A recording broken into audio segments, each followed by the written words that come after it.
I am sitting here today with Jordan Macdonald. How are you today? Good. Yeah, it's been a good morning, beautiful day outside. So just excited to get going with it. I'm excited. Like, it's a little chillier, but it's like, you know, when you get that freshness feeling. Like spring is coming. Like you like wake up in the morning and it's like, it's brisk and it's nice. Like it's like, you can sense that the times are changing and we're feeling good about it. So. It's about time. It feels like a 20-month winter. It actually was, you know, it wasn't, it seemed like people are saying that like it was a bad winter, but like realistically we didn't have like that much snowfall, did we? Like we had two like heavy snowfalls. Like we had like one major one in the beginning of the year and we had like kind of like a major one in just a couple months ago. And then it just stuck, but it didn't snow anymore. It just stayed there. How long have you lived in Alberta? My entire life. I've lived here, like was born and raised. Yeah, and we still act like snow isn't. Yeah, right. It's like fucking winter and it's like snowing. God damn it, it's snowing. Like, of course it's gonna fucking snow. It's winter. Like, so this is your first podcast, then, eh? It is my very first podcast. Yeah, never been with one before. Yeah, I would say I'm nervous. Just feels like weird more than anything. Like, I wouldn't say that I'm like nervous because like obviously I know you. Mm-hmm. Like we like chat and it's easy, but. It's just like the aspect of like this thing's in front of me and there's like some, you know, a camera, right? But like we were talking about before we started recording, everybody like you can watch it, you see their body language, they're all uptight, and then you just because everybody like start up nice high in the chair, and then by the end of the podcast they're all like this and everything. Well, because then you forget about the camera, probably. I'm assuming, right? You forget about like the people listening in, quote unquote, right? Yeah, exactly. So, yeah, like I wanted to have you on here because especially after we talked there with your up and coming project that you have going on, and we'll definitely get into that, and just like your history and your experience with health and fitness and bodybuilding and like what you've been through. And like, you know, in the past, you've expressed to me certain ways, like we were just talking about the mental health aspect and how it's made you feel and, you know, what toll it's taken on your life. But obviously you've pulled out a lot of positives from this with the direction that you're currently going now. So just to, for people that don't know you, how about you start with introducing yourself, you know, give a little bit of history. Cause like we talked about before, I think that'll go into really well with what your, you know, your new project that's coming up and everything. Yeah, no, for sure. So obviously like I've been in Calgary for my entire life and, health and fitness has always been like a huge part of my life. Like it was always a calling, I would say. Like when I was young, I was always very interested in like being active and always wanted to, you know, play sports with my older brother and wanted to, you know, just learn more about that and be the best at it. And I think that competition really did drive me towards bodybuilding and that bodybuilding aesthetic world. And then probably some like negative aspects of like diet culture and like forcing yourself to fit into what is like the norm, quote unquote, or spectacular. So I definitely chose bodybuilding because I wanted to look a certain way aesthetically, which is why a lot of people, you know, choose bodybuilding. But I also wanted to do something that was difficult and not everyone could do it. Mm-hmm. I wanted to prove to myself that I could do it and all those things, right? And before bodybuilding, like I did struggle with my weight. When I was younger, I was in the category of being obese, which I'll get into later. I don't think that that's like the term for that is not correct. But because of that, doctors and coaches and my parents and everyone around me always just like, it was always a topic. It was always just like something that like the obesity part. Yeah, like Jordan's overweight. Jordan's bigger than the other girls. Jordan's like stronger than the other boys. Jordan's like better at sports than the boys. And like, it was almost like it was a negative stigma, like just put on top of me. And I felt like I needed to be like look a certain way and still be able to achieve those things. So that's where bodybuilding kind of came in. Okay. And bodybuilding is like, okay, well, and of course at the time I didn't know this. This is just something that like, I'm like, well, I want to fit in. So like, I want to look good. So I'm going to do bodybuilding. And so I went into that and I was in bodybuilding for like, I want to say that I was in the industry for, I guess, 10 years. Which is quite a lengthy period of time. It's funny. It just like goes so quickly. You don't. How old are you now? So I turned 30 next year. Okay. So I'm 29. Okay. So I started bodybuilding about 19. Yeah. Yeah. Which, and I would say that I probably wasn't seriously bodybuilding until I was probably 22.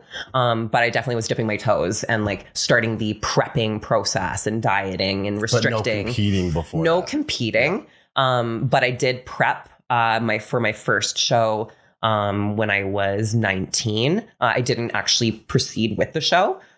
because of my own mental space. I didn't think that I looked good enough. Okay. So I didn't proceed with it, even though looking back on it now with the much more knowledge that I have, I would have been like just fine the way that I was, a natural competitor, first competition, 19 years old. I was going into one of the natural competitions here. I can't remember if NPCA was even a thing back then. But it was one of the natural competitions. So after that, I just went into more bodybuilding. Then I went to school for personal training because I wanted to, obviously was like, okay, well, if I'm bodybuilding, then I need to get better at this. And then if I'm doing this, then I can teach people to do this. And that will just like be my career. And that's how I'll be. I wanted to be a pro bodybuilder. Mm-hmm. I wanted to be like 100% pro bodybuilding. Like, I had this very unrealistic expectation of what my life was going to look like and how that was going to happen and how I was going to feel when I got there. And it wasn't that at all. When I got there, I should say got there, quote unquote, because I feel like once you get there, you're always going to be like, well, I can, one step further, right? But like once I got to that spot where I was like, okay, well, I have like a fiance who's in the industry who is like my coach and who is teaching me, to be the best bodybuilder in the world. I had all like belief in him that he was going to take me there. And I was so unhappy. I was like, I had a terrible relationship with food. I had a terrible relationship with my body. I had a terrible relationship with myself. I fucking hated myself. And because of that, like I was constantly like searching and like searching for different things to make me happy. And it was always in the wrong place. I was never asking the right question. I was always looking at like, okay, what am I not doing enough of? What am I not doing good enough at? What do I need to do more of? Where do I need to stretch myself further? Was that most of that emphasis placed on bodybuilding or other aspects of life? So that's what it seeped out. Okay. So it started with bodybuilding. Mm-hmm. And then because of it, it seeped into other aspects of my life. And because I needed this perfectionism because of the bodybuilding, that seeped into other aspects of my life. And then, I wasn't able to hold or withstand the restriction that was necessary for me to be a bodybuilder because I had too much stuff like pulling me in all sorts of different directions and I had zero support or love for myself. If you don't have the love and the support, you're not going to be able to proceed. You're not going to be able to succeed. And that comes from you.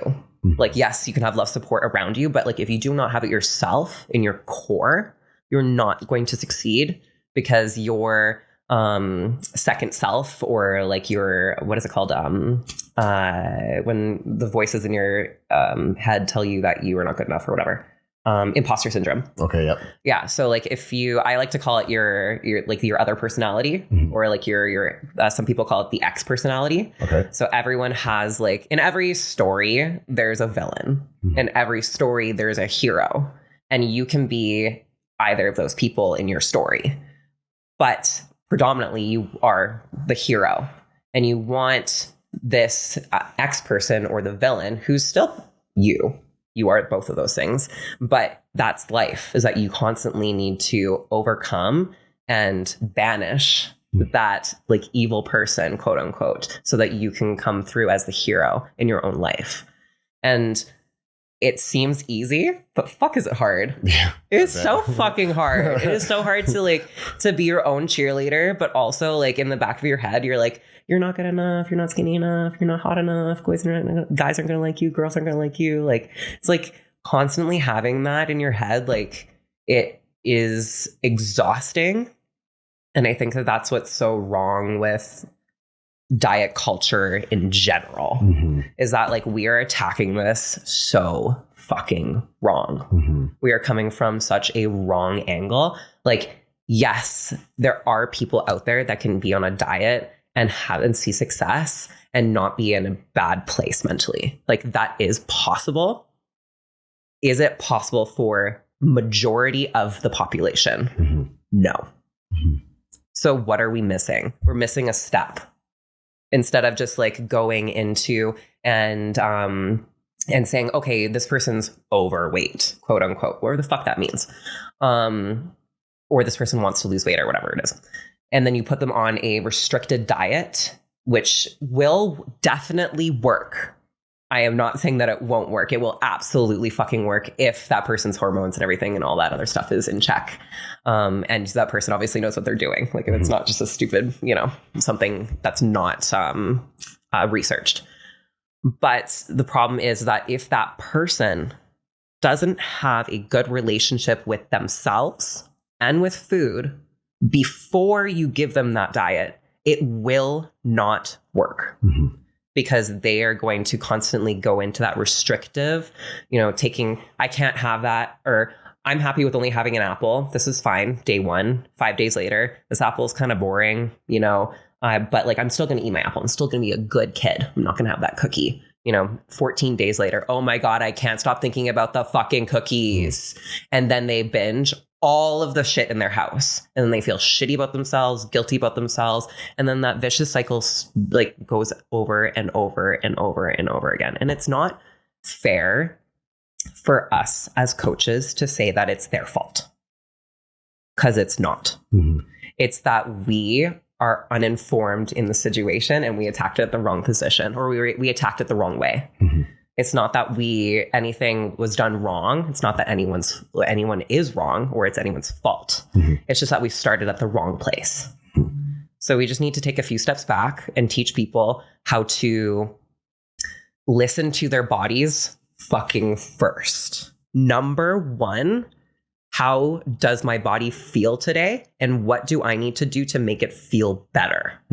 That is like the number 1 thing. If you follow that rule, ultimately you're going to make progress. Like no matter what. And we're attacking this so wrong, opposed to looking at the scale and the measurements and how much cardio you're doing and how little you're eating and, how tough you are by sticking to the fucking hard ass diet and all this like hurrah, like stuff. And that's great. And like, there is a purpose for that. And I totally understand that. Like, that's what bodybuilding is. Like, I get it. Like, that's great. And there's a fucking place for that, but it's not for general population, in my opinion. No, I agree with you, because I feel like a lot of people where they learned like nutrition, quote unquote nutrition, is through the bodybuilding realm, because we look at them and we think, striations and abs are a sign of health. And like you and I both have experienced that is not the case at all. Like I don't know if you can attest to this, but some of my worst health was when I looked my best. Oh, 100%. Yeah. Like, well, you knew me a year and a half ago or 2 years ago, whatever that was. I have never looked better in my fucking life. Like, I looked like a pro. I looked incredible. I didn't have my period for 5 years. I was probably eating 800 calories a day. Oh, wow. I was doing about 3 hours of cardio a day, and maybe sleeping every second night. I have never in my life felt so awful. And it's not because, like, not saying that like all prepping situations is like that, because that's not fucking normal. You should not, like, if that's happening to you, stop, like, fire that person, leave. Like, that's not normal. Prepping should not feel like that. But like, that was my experience in the end, because I pushed it way too fucking hard. And my coach also pushed it too hard. I mean, like, learning experience, that's great. But like, it made me realize how much importancy and urgency we should put into health opposed to aesthetic. Because if we focus on the aesthetic, we are killing people. Like, we are. And that's a hard pill to swallow. And it sounds harsh, but it's true.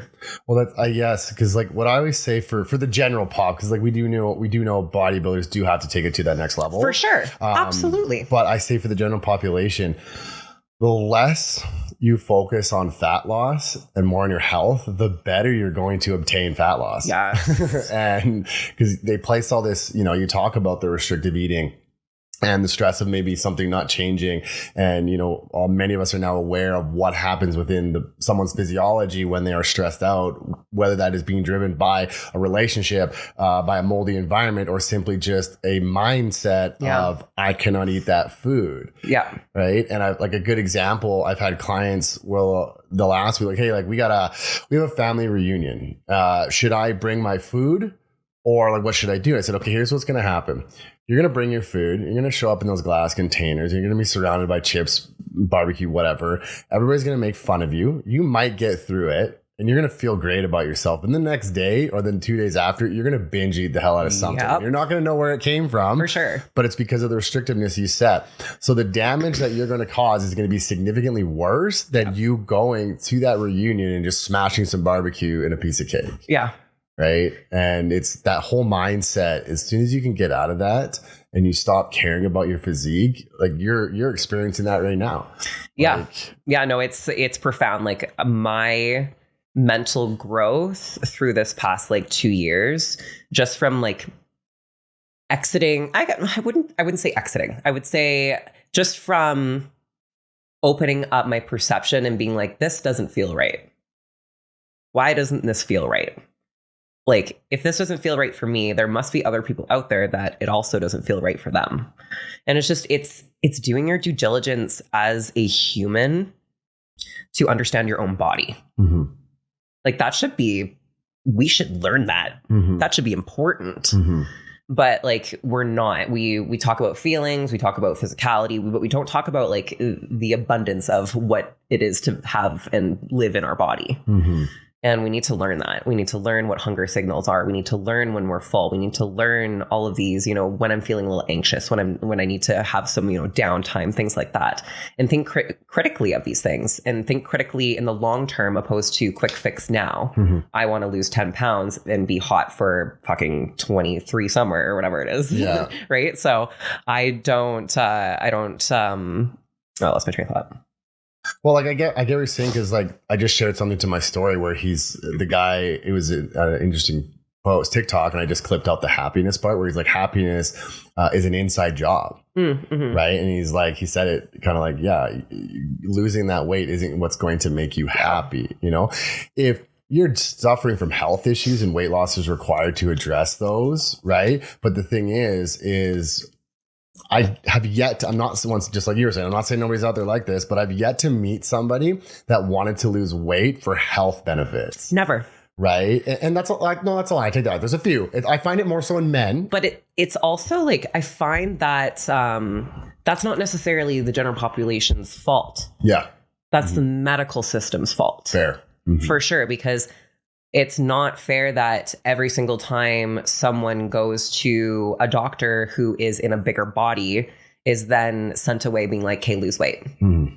That is not the answer to their question. Yeah. That is just a blanketed term to make them feel shitty about themselves. I know that is not meant to be that. Mm-hmm. I completely understand that. It's just old ways of doing things we have not updated. Yeah. And old information that we have not corrected. Yeah.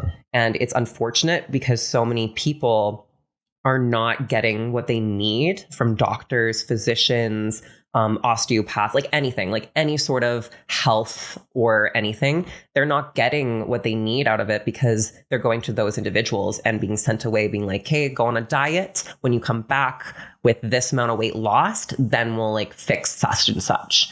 But that's not the issue they came there for. Yeah. That's not the issue. Maybe stress management or maybe just, them letting go of the yo-yo dieting would actually help them. Yeah. Well, think of my 600-pound life. Yeah. They're literally losing weight just so they can get their stomach surgery. Yeah. That's the whole point. That's that. Yeah. It's nothing else. It's not mental health. It's not cardiovascular health. It's nothing else. It's just so they can get that surgery. We are trying to use a highway. And the highway goes off a fucking cliff. Yeah. It really does. It doesn't make any sense. Why use a highway if it gets you there faster if you fucking die at the end? Yeah. What? Mm-hmm. That makes no sense. Mm-hmm. So why don't we take the time? Bodybuilding talks about this all the time. Take the time to build the foundation. Yeah. So take the time to build the foundation of your body, food relationships, and how that all goes together. Mm-hmm. That's the base. Yeah. That's the true, real base. Mm-hmm. Not, being on a strict diet. That's not a true base, which I'm guilty. Like, fuck, I used to think that. Mm-hmm. Like, that was my life for like it's funny. So when my boyfriend Jake and I started dating, it was, I thought it was insane that he didn't eat on a plan. I actually, like, it took me a while to like understand that.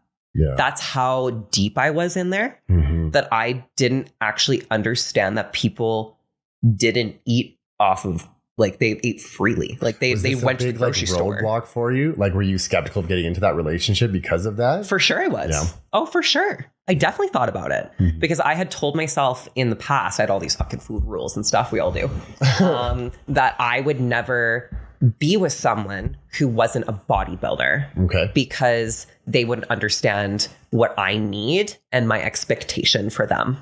Okay. It was the best decision of my fucking life to not date a bodybuilder. Yeah.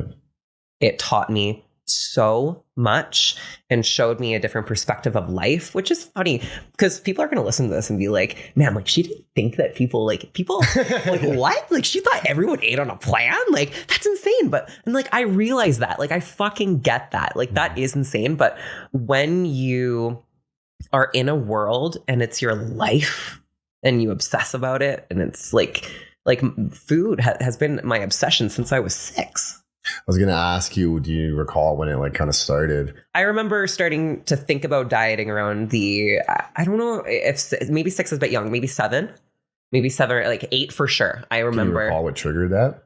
I don't know if I know. It's funny. I think about these things. I bring these things up in my own like journaling entries and things like that too, because I want to know. I don't know if I can necessarily think of the one specific time, but I think that it was just all of the time. My family is like the epitome of yo-yo dieters. Okay.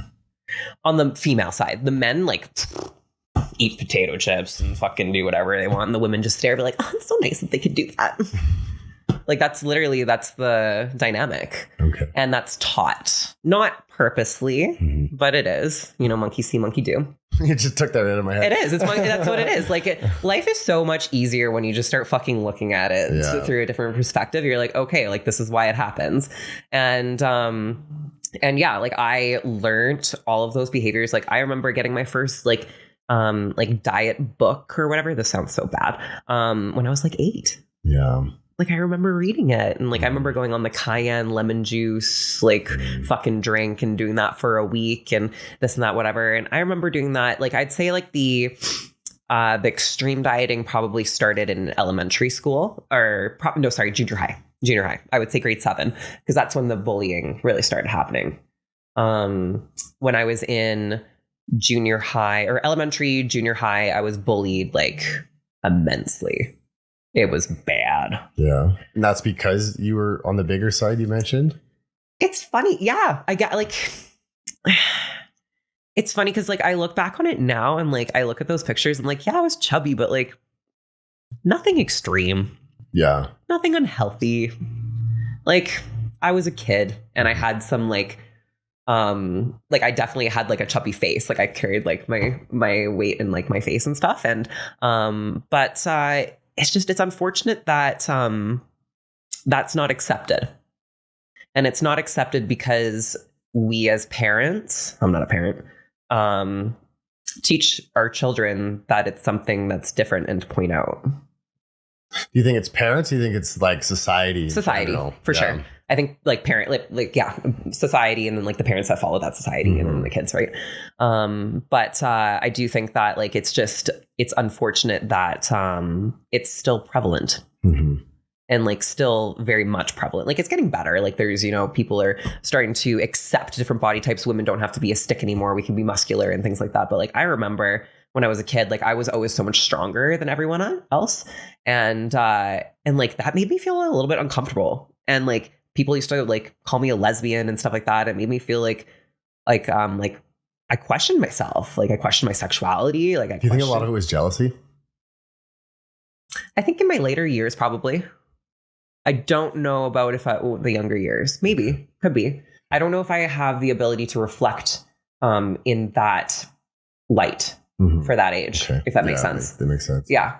But I was always a very sensitive kid. I've always been super sensitive. And I've had to learn how to control that. But I think that it's there's a superpower to being sensitive because you see things that people don't. Because people who aren't sensitive, they overlook a lot of stuff and they overlook a lot of people and they overlook a lot of small conversations that seem meaningless. I don't. I dive into those and I see them and I question them. And I think that is so powerful, but it's painful. Too, right? So like that sucks. I was gonna say I think it's detrimental to your situation. For sure it is. Yeah, like it can be painful, but life is like it's funny. I was thinking to myself the other day. I was like, "What's the answer to life?" You know, you just have these stupid questions, you know. And I'm like, the answer to life is that it's hard.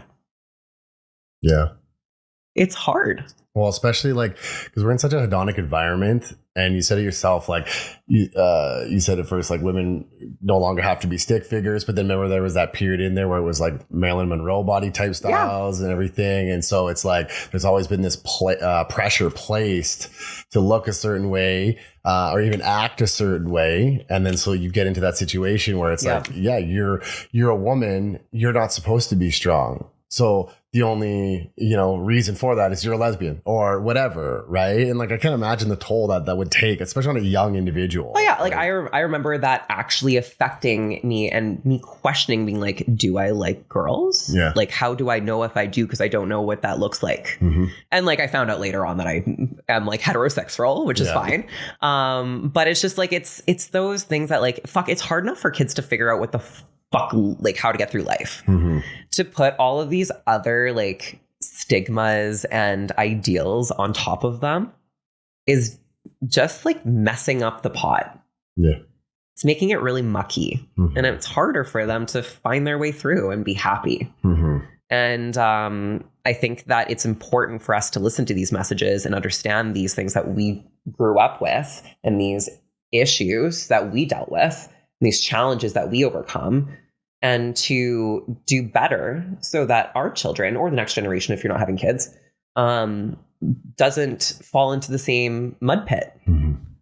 Like isn't that the whole purpose of life and society and like generations, is to like do our due diligence this generation so that the next generation, it has it that much better. Yeah. Isn't that the whole purpose of life? Like, you set people up for the future. You'd think you want that. Yeah. So like, why not ask yourself those questions? Why not like learn from those experiences? Why not work on the difficult stuff instead of sitting back and doing what people say is the right thing for you? Do what you think is right.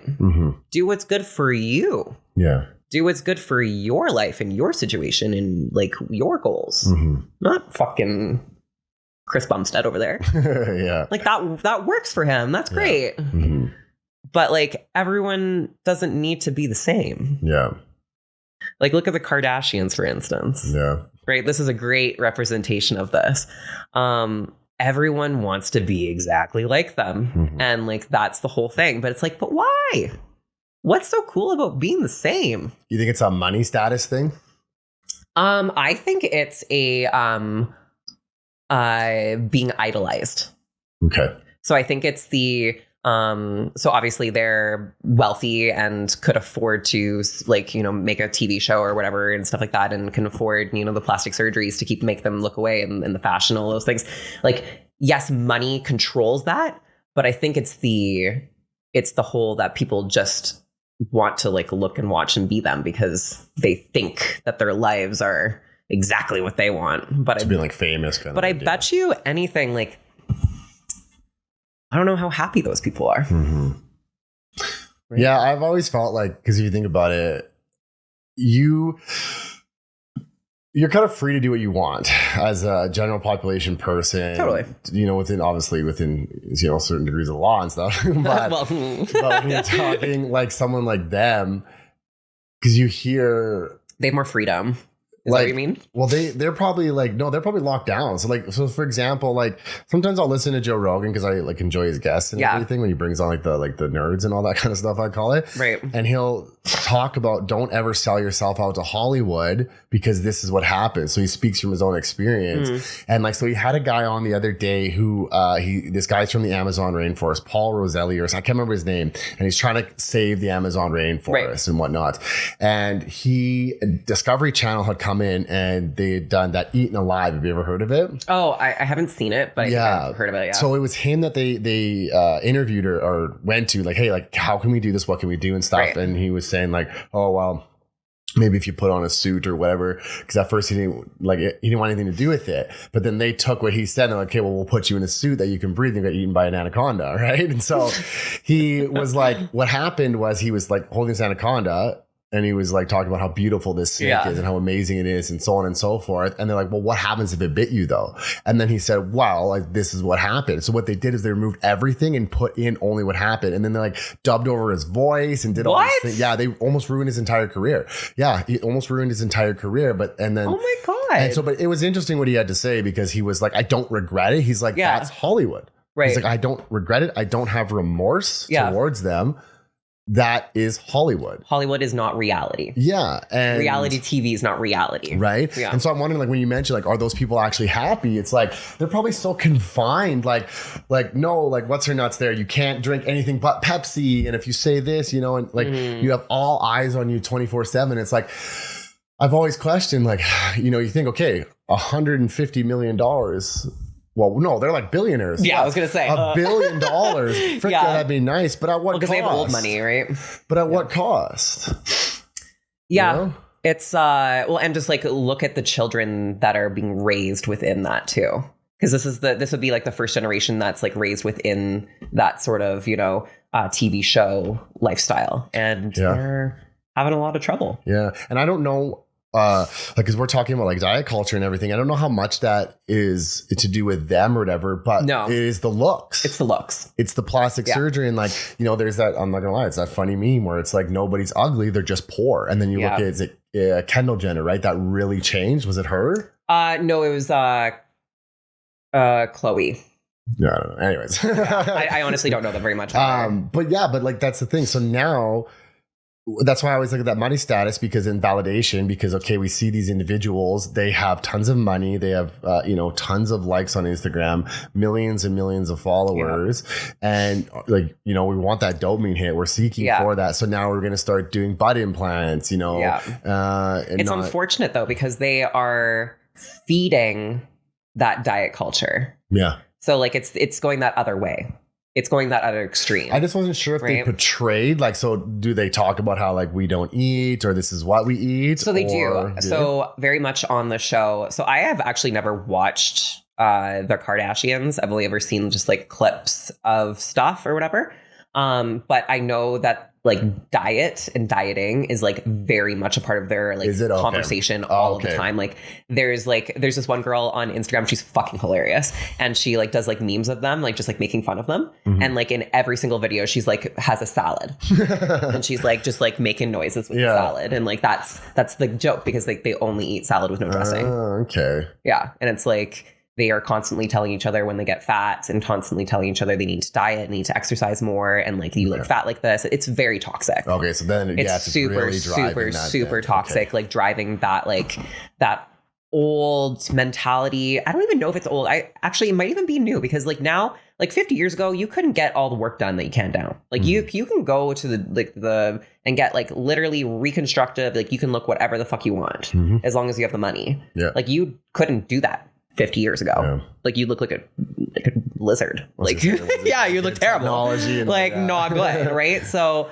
it's just like we have so many more options now, and Instagram has like has made this like so much more available for teenagers and 20-year-olds to see these unrealistic looks, expectations of beauty, and well, even the ability to see it, because we didn't have social media. Yeah. Like when we were 10 years old and everything, No. we didn't have social media. we had like So you didn't know Kim Kardashian looked the way she did unless you got a magazine. Yeah. But even then, it was only small amounts of exposure. It wasn't daily, Exactly. hourly exposure of Yeah. this kind of stuff. Like you're Yeah. being drowned. It's a fire hydrant. Oh, it's awful. And it's imprinting messages into us, into our children, into people. And the younger the minds, the more imprinting it's going to do, because there's less identity or like ability to sift through that. Yeah. Right. Like the younger you are, the less identity you have, essentially. Yeah. And it's unfair that it's being perceived as nothing. Well, and algorithms too, like they're designed to make you feel shitty about yourself, right? They're designed because that's what, so, you know, you got Kardashians there promoting some sort of product, Right. and this algorithm is making you feel negative and shitty. So you're more likely to invest in their product. Yeah. Yeah, no, it's upsetting. Like, I mean, how many things have I bought in my life because some person on a catalog or whatever said that it was going to work or whatever, and it fucking doesn't. Like, it's how many thousands, millions of dollars have we spent on the like that specific lipstick in this shade because this person fucking wore it at like this event. Yeah. It's like, okay, I get like it's okay to like those things. It's okay. Like, obviously I wear makeup. Like, it's totally fucking okay to like do those things to make you feel good, or like to I don't know, just it's okay, like within reason. But like if you are purposely seeking those things out and like spending like past your means and like it's like an obsession, like this is not okay. Like these are things that like we need to address as a mental state. This is a perception issue. And it's coming from like how we are perceiving or how we're perceiving or how we are getting information from the world. And these things aren't being taught to people. These things aren't being taught to kids, to parents, to everyone. Like, it's not being taught, and it needs to be taught so that we have the ability to see it. Because once we see it, then we can understand it. And once we understand it, then we can harness it. Yeah. But it's like seeing is number one. Yeah. And like, there's so many little trickling things that like people just don't see that are seeping into why they can't stick to a diet. So when you say like, you know, these people need to be taught, do you think there's there's the lack thereof this teaching because there's maybe not a big market for it? No, I actually think there's a huge market for it. I think people just don't know about it. Okay. Do you think it's because of the oversaturation of the opposite spectrum? No, I think that it's just, I honestly truly think that we are slowly kind of transitioning this way. I think it's naturally happening because people are starting to ask the questions. Like, I can't be the only fucking person thinking of this. Like, I am not that smart. Like, I'm sorry. I'm not. Like, there's no fucking way that I'm the only person who thinks this way or has read a book or done like whatever. Like, there's other people out there that feel this way. We just need to be louder. Fair. Right. So that's how things change. That's how, like, in history, you know, women's rights, men's rights, you know, like racism, any sort of anything that is worth fighting for requires a voice. And there's going to be silence before that, because that's what change is. We were once silenced, and now we need to be like, okay, this actually isn't right for me. And that's okay. Yeah. And it's also okay if it's right for you. Yeah. Like, that's what we need to get through our heads, is that there's no right or wrong. There's only right for you. Yeah. And that's okay. Yeah. See, because like what I was wondering is if you think about it, where you have like the Kardashians, for example, or whatever, and we'll just keep it simple and say the promotion of salads. And then you have like your point of view that you're trying to promote. Do you think because that market or that aspect is so saturated that it's going to drown out what you have to say? So the need for a better body is going to drown out the need for a better relationship with food? I think that that's a great question. So I think that it will take some time. And I do think that the younger generation is probably going to stay in that aesthetic world, just because that's kind of where their brain sits at that time. And then as I think that there is a change. Like it's a little bit different for everyone. For me and like my friends, it seems to be kind of in the late 20s, like 28 to like 34. You're like, something's just not fucking working. Mm-hmm. This doesn't feel good. This isn't working. I'm unhappy, or like whatever the fucking reason it is. And I think that is what's going to drive it. Okay. And those are the people with money. Mm-hmm.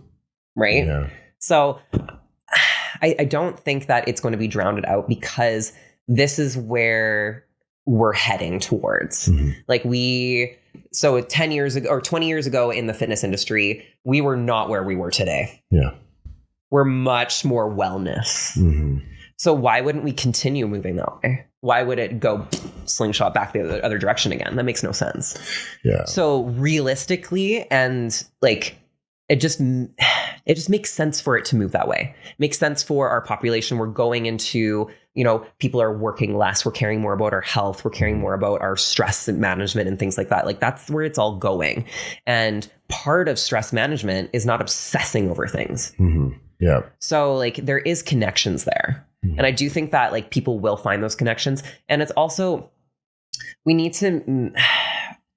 digestion and anxiety and all of these things in diet culture, like it's all so fucking connected. Like if you have issues with anxiety or mental health or anything like that, your digestion's gonna fucking suck. Mm-hmm. That is just how it is. Mm-hmm. If your digestion sucks, your anxiety and depression is probably not gonna be great. Mm-hmm. So we need to figure out those guys first and how to eat within that, and then teach people how to eat within that. Yeah. But with some sort of freedom, whatever that looks like for them. Yeah. I honestly think that there shouldn't be like a set, like they say cookie cutter programs don't work. They don't. That's fucking true. Mm-hmm. So stop trying to do it for yourself. Mm-hmm. Right? So find something, like we've ruined terms. Find a diet. Yeah. that works for you. That doesn't mean eating chicken, rice, and whatever every single meal for I always say nutritional protocol. Yeah, right? Like it's and like I've come up with this term, maybe other people use this term. There's structured dieting, or I like to call it purposeful dieting. So bodybuilding is purposeful dieting. Mm-hmm. We are working towards a specific goal, and that is why we're eating this way. And that is okay within the realm of you're in a good headspace with your food and nutrition, and you're working towards something. And this is the momentum. That's what we're doing. And we can worry about getting off that bus later, maybe. Yeah. Right. Yeah. Like that's fine. There's nothing wrong with that. Like it can be a healthy thing for people to do. It's just that when there's, Erica that comes from, yo-yo dieting, she wants to lose 40 pounds or something like that. She has terrible gut issues. She has anxiety. She can't sleep. She's having all these issues. She has got 3 kids. She's fucking busy. She can only like train maybe like twice a week. Like she's got that's a normal life for a lot of people. Mm-hmm. So you can't do the bodybuilding thing. Yeah. It's not going to fucking fit in your life. Mm-hmm. It won't. And you will fail. Mm-hmm. And that sucks. So let's make something that like is going to work for that person, right? Whether that is like, I guess you would have to figure out what the person's goals are first off, and like what the main issues are at first. Like if we have gut issues, we need to address those. We need to figure out what the issue is there, address the gut issues, make sure that the systems and they are functioning properly, and then introduce maybe doing more free dieting of sorts. Yeah. Because you can't be like, okay, like intuitive dieting, like have fun, figure it out. Your guts hurt. Like, like it doesn't work. It doesn't work that way, right? Like there is a process to this. Yeah, there is a process. But I think that there's a lot of different things happening. Coaches aren't doing their due diligence of saying, hey, I'm not the right coach for you. Okay, so that's huge for me because that's like, I've been mentoring coaches lately and it's just the things that they bring them. And it's like, there's only so much I can do within a mentor call. And it's just like, this is out of your scope, but it's hard to have that conversation, especially when you follow it up with like, I'm the guy, like, cause then it just sounds like you're just trying to poach, right? When the reality is, no, this is what I'm capable of. But I also like when you bring up the word coaches, I've always said this, and I've said this on previous podcasts before. at a point in my life where I feel very confident I'm a very knowledgeable person. Yeah. Right. I spend a lot of time getting knowledge. I said, but for many years, I was not a good coach. Right. People thought, oh, he's a great coach because knowledge. No. Right. There's a huge difference between like research and paper and like actual application. Yeah. So when you talk about like that purposeful dieting, and then you talk about Erica with the kids and you know, she's not going to be able to probably succeed at that. What most coaches I found do is like, okay, so Erica wants to become a bodybuilder. They want that clientele. They take her on and something happens, you know, her kids are sick and she's super stressed out. She doesn't stick to plan. What most coaches do, instead of realizing, one, she can't do this, or two, we need to address guts, or three, the relationship with food, therapy, whatever it may be. Oh, it's okay, Erica. You know, tomorrow's a new day. Let's put your big girl panties on. And, you know, it's all that motivate. Work harder. It's all that motivational speech.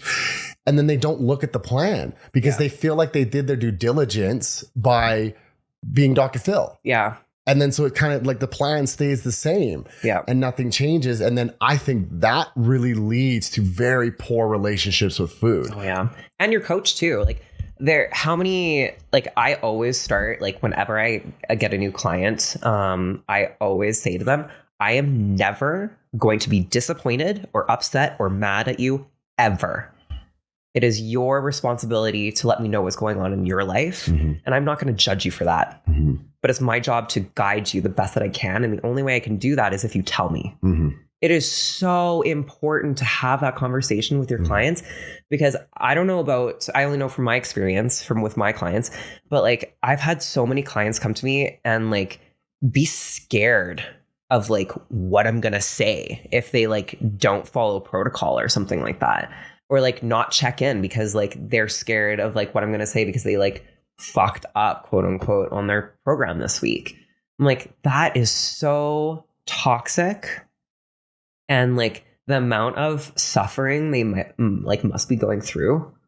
I was very bad for that. Oh, me too. I was very bad for, well, as the coach, I was very bad for that. I even had a client of mine on the podcast, and because we worked together a while ago. She said she was super hesitant to work together again. And she's like, you've totally changed though. And like I said, I went through negative experiences in my life and I took that out on other people. But I was like, like people were scared to tell me anything because of how I'd respond. Now going through my own journeys and everything and maturing, we could say, and everything, you realize like that doesn't benefit anyone to be that way. It doesn't do anything. Yeah. Right. There is a point of tough love. Now that's very subjective to what the definition of tough love is. I think that's like what makes a good coach though, or a portion of a good coach is like knowing that like like whether or not they can take the hard stuff or if they are not at that place. Because it doesn't mean that you're a weak person. There are strong people in weak situations in their life. And for you to not help them become stronger is a disservice. Right. Yeah. Like, but like, that's a hard pill to swallow because like, that's just a whole other aspect of coaching. Like, okay, well now I need to baby this person. Like that, like some people are like, that's not how they coach, and that's fucking fine. Yeah. There's nothing wrong with that. Like I said, that's totally okay. Just be upfront about it. Hey, I am a hard ass coach. I'm going to fucking yell at you. And they're gonna be like, okay, you're not for me. Bye. Like, that's totally okay. There's nothing wrong with that. Like, it's all good. Like there's so many fucking people on this planet. There are so many people. You are not going to be the best coach for all of them. I am not going to be the best coach for all of them. And that is fucking totally cool. I would much rather that than me get that person, be like, oh man, this is like going to be really hard on me because they're challenging like all of the stuff that how I coach. And then you have to either try to feel like you have to give part of like what it is that makes you a coach to them. Or you just aren't being a good coach because you're not adapting it to them. Right. So it's like, it's better to just allow that person to hire the coach that they think is best for them. Than to poach it or, steal it. You could have the most theoretical on paper, perfect nutrition training program, whatever. But yeah, like if that cannot be applied, whether it's due to the coaching or whichever, then it doesn't matter how perfect that is. But I think it's also important for clients to understand too, and just general population, like anyone listening to this, coaches can put on different personalities though. For sure. They can. So Lots like of hats. you can, you can be a hard ass with one individual. Like you said, you said that's like something that's a big part of coaching is knowing that individual and when to give that tough love or how to speak to this individual. Right. 100%. And so like, the way you would coach me would not be the same way you would coach your boyfriend or something like that. Or, Tia or whoever, right? We're going to treat that differently because we all have different personalities. Yeah, no, it's very true. Like on paper, we all know that, olive oil is healthy, right? Yeah. But once again, it comes down to that personality, So for example, like I have clients where I know they're going to drink olive oil.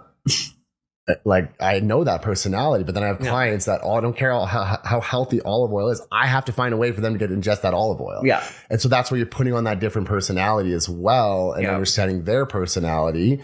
And then you said it yourself, like there's some that like we look at it. If I had to hold your hand through the entire process, it might not benefit you or it might. You might be that individual that literally does need their hand held the entire time because the moment you try to give that tough love and let go of that hand, it just completely fails. Yeah. And so that's a huge part of coaching. And people do not realize that coaching is a difficult job. It is so like I'm not taking away from anybody else's job. I'm not saying we have the hardest job, but people don't stop and think that we have to take on that emotion and we have to change our emotion and our thought process and our personalities to cater to this individual because we want to help them succeed. Yeah. It's not, I always say this to new clients, you are not buying a piece of paper, you are investing in me. That's a great way of putting it because that's really what it is. They are investing because like normally there's like you have to stay on for like 3 months or whatever, blah, blah, blah. And like you do have to invest. Like they're investing their time and they're investing their money and you are investing your time and you are investing your energy. Like so much. I never thought that coaching would be the way that it is. I think that's why a lot of people think like personal training, they look at it and they look at that, like, oh, you're just standing there telling someone what to do. Now, yes, that is some personal trainers. And I'm not saying that in a bad way. That's just, that's their job. They're like, they don't have the emotion tight. Look, you're just in the gym here. I'm here to show you how to lift these weights. I'm here to assist you. And then we're done. But coaches, right? Like once again, we see, oh, Coach Sweet, you get to work from home. You get to work at your desk and all this kind of stuff. They don't realize the emotional turmoil that goes into it, the amount of times that I thought about quitting because I didn't think I was capable of doing this. I like ever since I started coaching. So I've been coaching for probably like 8 years now. It's been a long time. Yeah. And I guess I've been personal training for 10. I started personal training when I was 18. So 11 years. And I have almost left this industry. I've tried to leave this industry fucking so many times. I have tried. And every time it just pulls me back. It really does. And like, I do believe that there are people that are just meant to be in this industry. And like, that is just a clear indication that like, hey, yes, you can do other things. Yeah, this job fucking sucks sometimes. Yeah, it's fucking hard. And like, it's going to make you question yourself every fucking day. But that's why you're a coach. Well, and the victories are what keep you in too. Yeah. When you finally break through all of that hardship that is involved in being a coach and you get that win, whether it's someone establishing a better relationship with food or someone getting their cycle back, or like I do all the gut health stuff now. So we do like someone's GI map is finally, we got cleared to the red. And then like out of all that exhaustion, you're like, okay, this is why I do this. Yeah. Right. Yeah, no, there's those little wins. Like, I mean, the little things like when my clients send me videos of them like working out with their like kids and stuff like that, like that is like those things just like lift me up. Like it's those little things, or like those little text messages that you get and your client just has like a little win. They're like, hey, like I didn't have any anxiety when I went to the gym today. Like that's like those little things like make a huge difference. Like I love that stuff. And that's why I do it for sure, is because I want to help people. Like ever since I was a kid, like I've wanted to just make this earth better. Whatever that was like, it sounds fucking stupid. I'm a pageant queen. Make this save the world. But like, that's how I feel. I do. And I think that if we have that passion, fucking run with it. Because like, not a lot of people find that passion. Mm-hmm. And it's important when you do find that passion to know that the passion isn't always going to feel like it's burning really heavy or really hard. Sometimes it feels like it's like in a different country.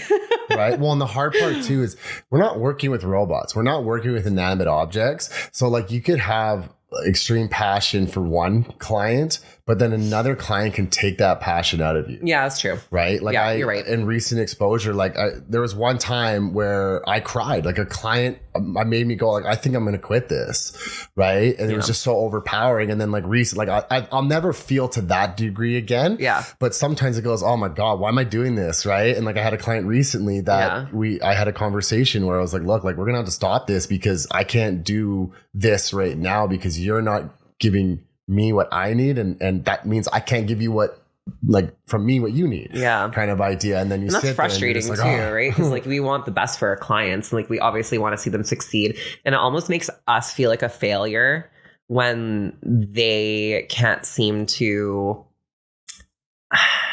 achieve that. Okay, so that's another thing. So when your client messages you and they said, I broke down last night, I ate a bunch of food, right? And they feel bad about themselves. Yeah. We do too. We feel like we failed because I didn't do what needed to be done to stop those cravings. I didn't predict this. Yes. Yeah. And I didn't help you get through this. Yeah. And like, I don't think people realize that. Either that your client doesn't realize that, general population, or people coming into coaching don't realize that. I also wonder, because coaching is such a vast industry now. They're like everyone's a fucking coach. Right? Like coach my dogs. Yeah, like I'm a fucking coach. And it just makes me wonder how many of those individuals truly feel that. I think the real coaches do. I think that the people who are meant to be here, that this is their life and this is like truly like, this is like my identity, that they would question themselves and those things would happen to them and those emotions would be prevalent. But I feel like it's not 100%. But that's what I mean by they see it and they're like, oh, this looks like a cushy job. I get to sit on my computer. Right. But you know what the harsh reality is about that? The people that don't, like you were saying, that kind of don't have that passion over it, they're some of the most successful because they don't have that emotion blocking them. One of my mentors, he was just so good. I said, how do you do it? I don't get it. He's like, I'm a robot. He's like, I'm a robot. He's like, if you want to be super successful in this, he's like, you got to be a robot. And I understood that. I didn't fully agree, but I understood. Yeah. And because he doesn't take on that emotion, he's always clear-headed. Right. He is always making the right decisions because he was amazing. Yeah. Right. And just his knowledge base. But he said, like, if you want to be super successful in this, you got to be a robot. So even though sometimes we look at these people like they're scumbags, right? Because you do have the ones where it's just like the cookie cutter program and they just change the name on the plan. Like that's BS. But you do have ones that, are actually like creating plans and stuff, but they don't have that passion. But sometimes they're the best because they're not being distracted by emotion. Because we all know how we get when we get emotional. Oh, man. Yeah. It's just, it's just, talking about the culture, we've been talking about the one spectrum of like restriction and having to be skinny and that body composition and everything. To do with what you believe in and what you're trying to achieve now and going forth, how much do you think because I believe it's called the body positive movement. Is that what it is? So I mean, like it's there's okay to be obese. And now, once again, too, you said that's a subjective term, like what is obese, but let's talk about on the extreme range. So like those plus size models they call. Yeah. So how much do you think that is also playing into this? I think that's actually a really good question. So I think that I don't think that there's a perfect answer to this, to be honest, to be totally frank with you, because I don't think that we've understood this or dove into this enough to understand what the fucking answer is. I really don't. We've only been starting to talk about this for the last 20 years or so. So I don't think that there's enough knowledge to really know what that means. But I do think that severe obesity and things like that is actually caused by this, is caused by diet culture, is caused by the belief that thin is beautiful, thin is this, thin and that. People who do live in these extreme large bodies usually have some sort of eating disorder, binging of sorts, or there's a trauma. As well. Sexual abuse as a child, like that's a huge one when it comes to people that are severely overweight because they're using it as a protective mechanism. So it's not like it wouldn't work. The dieting wouldn't work. Like it's all psychological. It starts with the brain. It starts with our perception. It starts with, why are we doing what we're doing? Why are the habits that we have now prevalent? Why is it that they are the way that they are? And do I want to change them? Mm-hmm. Okay, I want to change them. Okay, that's fine. How do I change them? I need to figure out why I'm doing them. Mm-hmm. I just want to say something quick. It's interesting when you said with the sexual assault, for example. Yeah. So I met a girl, right? And she said she was sexually assaulted and she put on that weight because she felt if she was this size, it wouldn't happen again. That happens so often. Mm-hmm. Like I don't know how many times I've heard that story. Yeah. It's ridiculous. And it's sad because we're not dealing with the issue. And up until recently, society has said that anything that's not everything's pushed aside and ashamed. Like if you're overweight, you're ashamed. You need to be this size, you need to be this shape, you need to have this hair color, you need to do your makeup like this. You can't have glasses, your 4 eyes. We're slowly getting out of it, but we've come from a place of such judgment. And I think we're starting to realize that it's okay to not be like that. Mm-hmm. It's okay to not judge because and it's human nature to judge. It's literally human nature because we need to know if that is going to kill us. So we are going to judge that. Mm-hmm. It is built into us. Mm-hmm. So it is our responsibility as humans to understand that, mm-hmm. acknowledge it, mm-hmm. and control it. So we need to understand honestly, it's understanding ourselves more. That's all what it comes down to. And having understanding with other people about that everyone is doing their fucking best in this moment. There's bad people out there. Yeah, people do bad things. Good people do bad things. But fuck, people are trying. Well, and it's when you say that too, we always said this, you never truly know what someone's going through. And so if I've always said this, I've come to a point in my life where I'm trying to be religious about this. I don't mean God stuff, practicing this over and over again.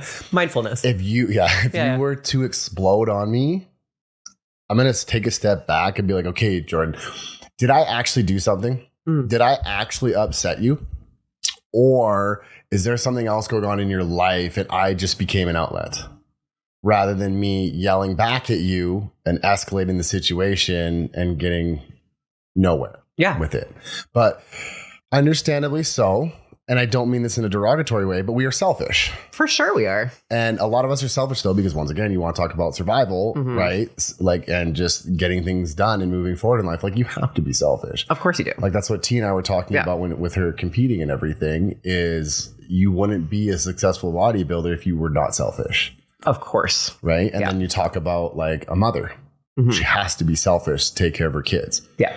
Right. And so, but we don't stop and think, okay, why is this individual acting this way? We chalk it up with labels, this person's crazy, or this person's bipolar, or this is whatever. And that's exactly it. As you just nailed it. Actually, we fucking love to label shit, and we like to stick a label on it. It's easier. It's a great example. Is the abundancy of sexual adaptation right now. That's a great representation of labeling stuff. Mm-hmm. We love to label things. Mm-hmm. And there's nothing wrong with that. If you identify as that label and that makes you feel great, then awesome, that's good. But mm-hmm. if it's not something that gives you positive anything, fucking don't mm-hmm. Why? You don't need to be labeled. Yeah, don't feel that pressure. Yeah, don't feel pressure to be labeled. And don't feel pressure if someone else labels you to believe that. Mm-hmm. Just because that person says that doesn't mean that you are that, right? And like this goes into like if we're talking about labeling this now, like obesity and all of that, like that is a label. If you are like 30 plus on the BMI scale, you are obese. And like, what science indicates that will make you unhealthy down the road? Yeah. There's no true science to indicate that being over that 30 is going to actually affect your health long term. There's such an inaccurate reading as we've come to realize. Right. Too. Like it's not, and like BMI is like, it should be thrown out. It's fucking stupid. That's my opinion. But like, it's another example of the health industry or the medical industry trying to put us in a box or a label. And then like, that's just a great representation of that. And then it goes into if you are overweight, we talked about this earlier, you don't want to go to the doctor because they're just going to be like, okay, we'll fucking lose weight, come back later. Like, oh, my knee hurts. Okay, we'll go lose weight. I'll help that. Okay, well, I'm going to go. Okay, so now this person is going to go away for a minimum of 8 weeks. Minimum, because like you can't lose weight. Right. And so like it's going to take a minimum of 8 weeks for them to lose like any sort of weight. They're going to be doing, like, working out a lot. They're going to be, probably dieting. They're going to be doing all these things, making all these adjustments. But they're probably not going to, either they're going to succeed, go back to that doctor, and the doctor's going to be like, great, good job. You did awesome. Like now your knee pain, like, yeah, we're going to address that. And it's almost like they got a cookie for like losing weight. Like, oh, you're rewarded now for losing weight. Like, good job. Now we can actually address like what's wrong with you. Excuse me? Yeah. Like what? Yeah. And now their knee is probably in much worse condition because they've been exercising and doing all these other things to try to lose the weight, when in reality, they probably could have just made, a few little adjustments here and there. Maybe it was a movement issue. Maybe, maybe they just needed some physio. Like, who knows? Like, we don't know. We don't know that like the weight was the issue. Yeah. Right. So it's just, it's in the 90s and in the early 2000s, they really, really pressured that obesity was the like, we're all going to die of obesity. The world is fucking dying of obesity. It's not true. Like, it's not. Like, yes, people are having issues with food. Yeah. That is for sure an issue. Absolutely. Well, anytime you turn on the TV, you go on social media, there's an ad for food. For sure. Actually, that was crazy. So I was house sitting my mom's house for like 3 months when she was in Mexico. And I don't have cable at home, so I don't ever get exposed to this sort of thing. She has cable. And every commercial is a diet ad or a beauty ad. Every single, I could not believe it. Yeah. It's so much worse than it used to be. Yeah. Like so much. Because I've been away from it I haven't had cable in, I don't know, probably 15 years. Like it's so bad. I can't even believe it's been that long. Like Jesus. But I couldn't believe it. Like every single ad is a diet ad. Every single ad is like, you're not good enough, do this, that. And like they have like some woman in like a pair of pants that are like 6 sizes too small for her, making her look terrible, and she's like miserable. Like she like it's just it's so targeted towards to make people feel shitty about themselves. It's like, and like just the diet culture and the diet language that's used and all this stuff. Like something I'm sure people probably experienced diet language over Easter. Oh, you're gonna have seconds? Like, should you be eating that? Are you allowed to be eating chocolate? Are you dieting right now? Have you been in the experience though? So my grandparents are the opposite. Oh, okay, cool. So they're like, so when I got down to single digit body fat percent, they thought I was going to die. Yeah. Like they were so concerned. You're getting too skinny. So like, have you been in that scenario before where they think it's the opposite? Yeah, for sure I have. Yeah. Yeah. So when I was bodybuilding, and what does that play on your psyche compared to the other spectrum? So I don't think I think my experience might have been a little bit different than yours. Cause like, I think men, when they get down to that, they get a little bit more like, like, I don't know, like like people get like worrisome about it. Whereas like women, when they get that low, they almost get praised for it.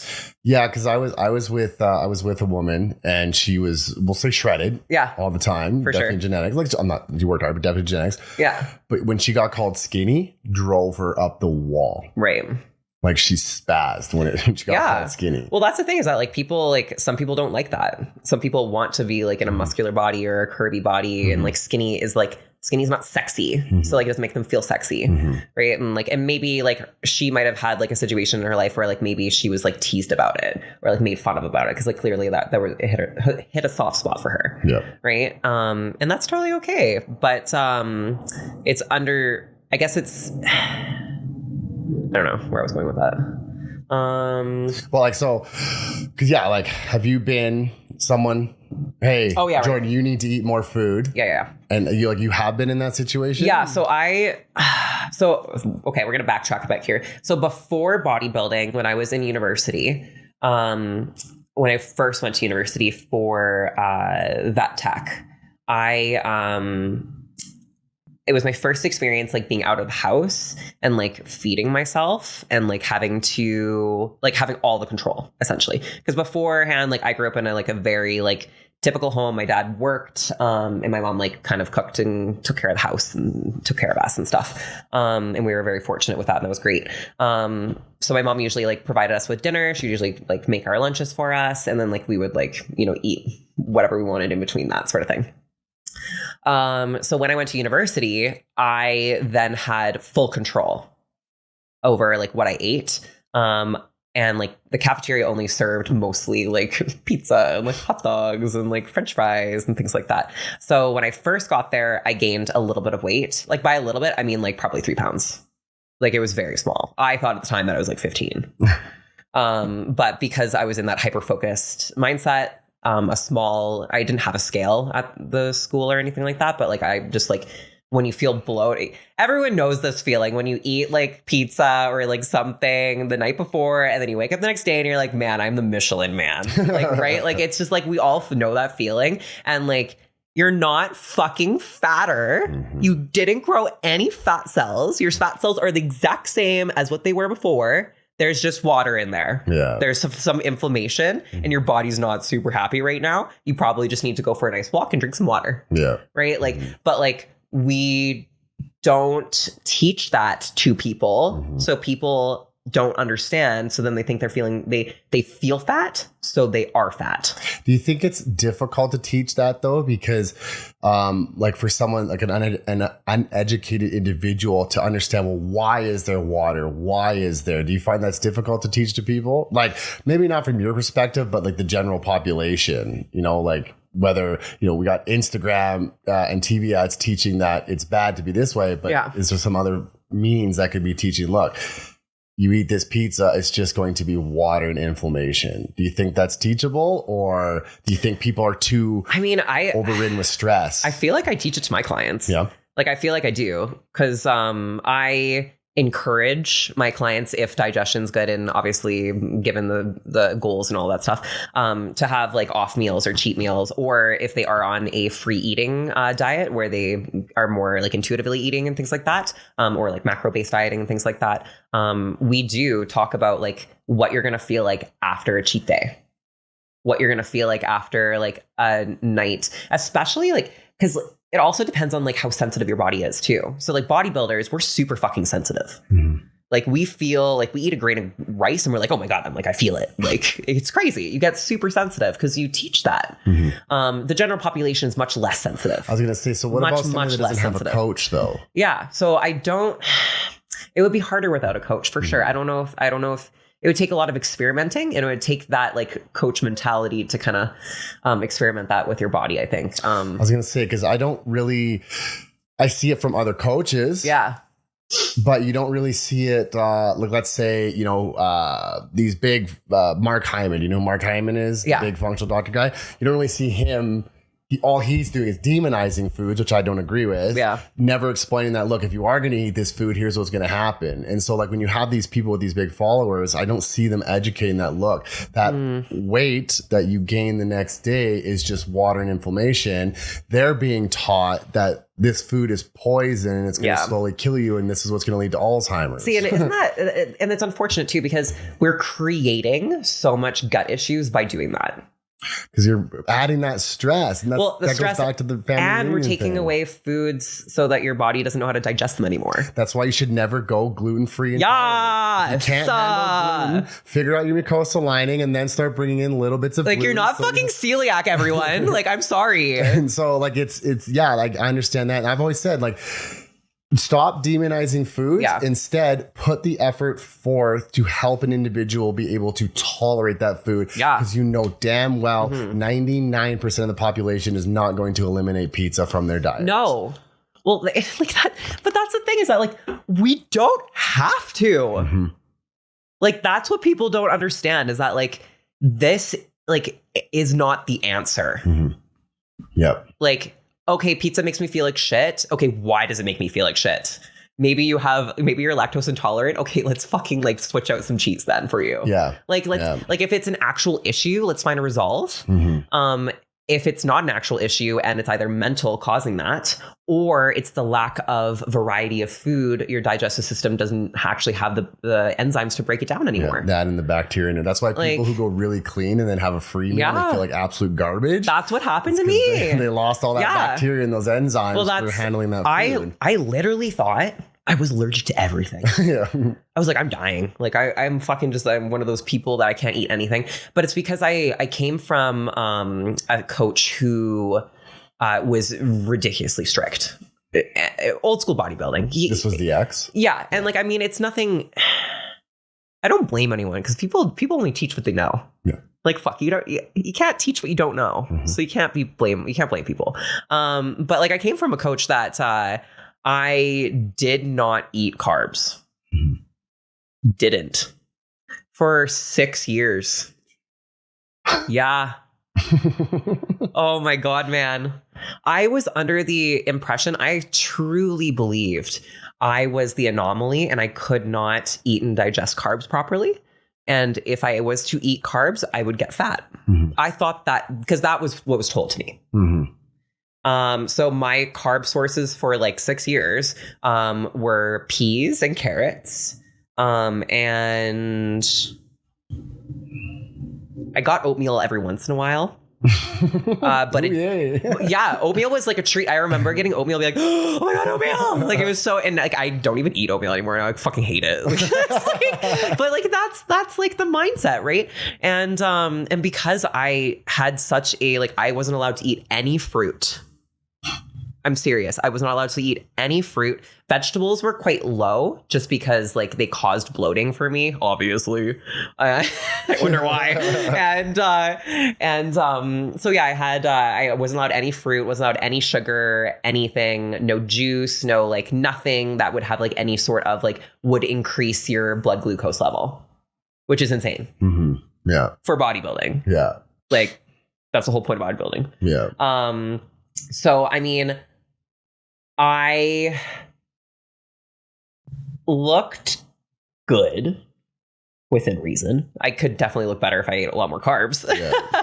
But because of all of that, those me not eating all of those things for so long, it created so many bad relationships with food, obviously, in my head, because I had this, like, fucking, like, not even a laundry list, like a fucking school list of, like, just foods I was not allowed to eat or even look at or smell, have in the house.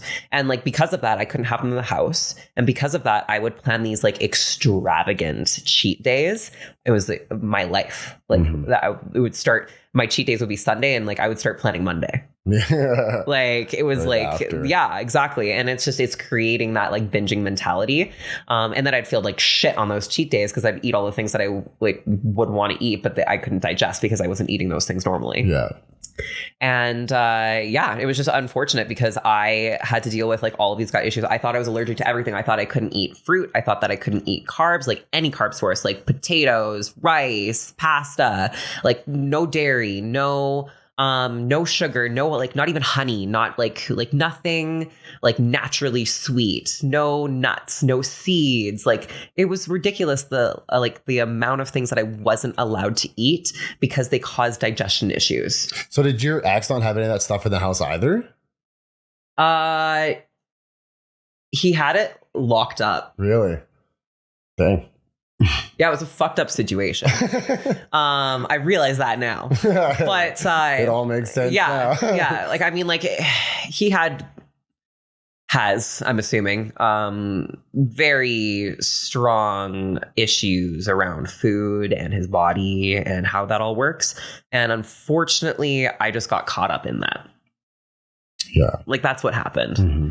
Well, especially when it's significant other. For sure. Yeah. And like, I learned a lot from it, which is great.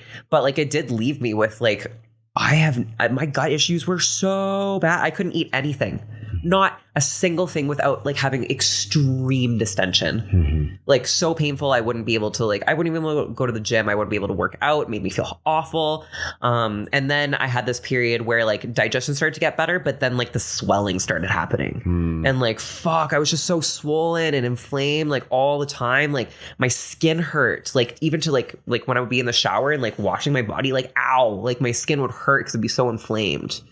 Because of all these foods that I was neglecting myself for so long, my body was like, bah!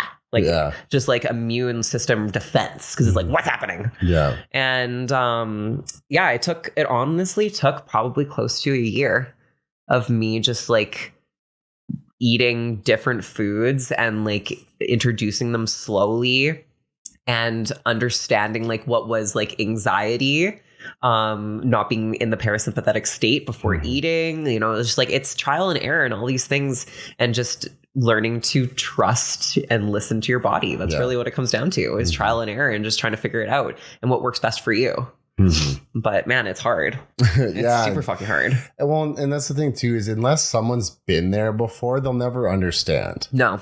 They'll never understand what that's like. And like one of my experiences with like a very, very poor relationship with food to do with stress was I had been triggered, and we did the math, and it was probably over 120,000 calories of sweets in 1 week. And what would happen was I was in Red at the time managing a shop, and I would get off and I would go to, what the hell is it called? It's I can't remember the bakery's name now. It was right by, they say, anyways, I either go to Sobeys or this bakery, or Tim Hortons. And if they took too long to package the cookie and give it to me, I would start to rattle. And one time I actually screamed. Like, isn't that crazy? Yeah. And it just overruns your life. And I couldn't stop. And like my stomach would be so full, and then you'd feel so bad about yourself. And then you just do it all again the next day. And that's where that component of stress comes in. It's like, okay, well, what's triggering this to cause this binge eating? And then it leads to gut issues, and then it's just this downward cascade because it just gets worse and worse. That was actually when I got down to single digit body fat percentage. I put 22 pounds on in 1 week. Yeah. I was working with Alan Kress at the time, and then the next week I went for hypnotherapy. That's what I had done. I went for hypnotherapy and got back on track, and I dropped 18 pounds the next week. Like, obviously all water bloated, but there's definitely fat put on. Right. Crazy. The 1 week of that many calories would definitely add some fat. Yeah. Any inflammation, like just the inflammation of that would cause fat gain, right? Right. Like, so I've been interesting to see what I would have looked like if I hadn't have done that. Yeah. Well, that's the thing. Like, I mean, like that's why I do think that this actually does play into bodybuilding, because like there's so many people out there who don't have that good relationship with food, and they are bodybuilders, and they don't feel like they need to take the time to develop that relationship with themselves and the food that they're eating. But you're not going to be a successful bodybuilder because you're going to get into that like binging restrictive tendency, right? Mm-hmm. Where you're going to be like, no, I can't have that. I can't have that. I can't have that. And then you're going to fucking eat out of all of it. Like it's just going to be extreme. And then you're going to feel shitty about yourself, and you're probably going to eat more. And then it's going to be like, hey, starve myself on Monday. I'm not going to eat anything on Monday. And now I'm going to start my day on Tuesday. But then I'm binging it because I'm fucking starving. It's like, it starts this, and then you get like stuck in this like wheel of like just like despair and like toxicity. And when really we just need to build that relationship with food and ourselves, and like, why are we binging? Why am I going for these things? Why is it? Do I need a little bit of a diet break? Okay, cool. We're going to do that for like a few months, and then we're going to go back to that bodybuilding. Like, you need to nurture yourself. Yes. Like that's important. It's important to nurture yourself so you can succeed and do the things that you want to do. And you need to look at things with a bird's eye view of like the whole thing, opposed to, okay, tomorrow I want to be shredded. Yeah. Like, yeah, okay, tomorrow everyone wants to be shredded tomorrow. I fucking understand that. But like, is it realistic for me to do that right now for my body? Yeah. Probably not. Right. And it's important for us to know those things. It's important for us to look at things realistically opposed to what I want. Yeah. Because like, if you look at it realistically, you will get what you want. It just might take a little longer, but it will stay there. Yeah. That unbiased view is a big one. It's hard. Yeah. It's super hard. I think that's like one of the hardest things about being a human is like, we are super fucking biased. Hard not to be. There's a lot of stupid shit out there. I get it. Yeah. Like, but yeah, it's a part of being human and we need to recognize those things. It's super important. Yeah. So I've been calling it project. What would you define this as? Because with your upcoming change, because this, we'll get into this because obviously they don't know what we're talking about. This is what you and I talked about at the gym prior to this, because of the path that you are now set on. And so now, is this like a course?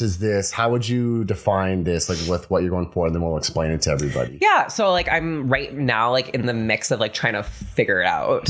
So like things might change, but, so I do want to develop like a course where essentially it teaches people to either exit diet culture. So if you've been on the yo-yo diet for a long time, to build that relationship with yourself, to build that relationship with food so that you can break free from that like stress of constantly having to be like, okay, I have to eat this, and to just live your life. So that's one option for all the people that have been, suffering with that. Or it's the people who are in the bodybuilding world, in that world, who just need to take a step back to rebuild that foundation before they can re-enter into like whatever it is that they are wanting to do. So if you're a bodybuilder, if you're a power lifter, if you're, a gymnast, if you're a fucking, an athlete of sorts needs to eat a specific way to like get to where they want to be. So purposeful eating is what I like to call it.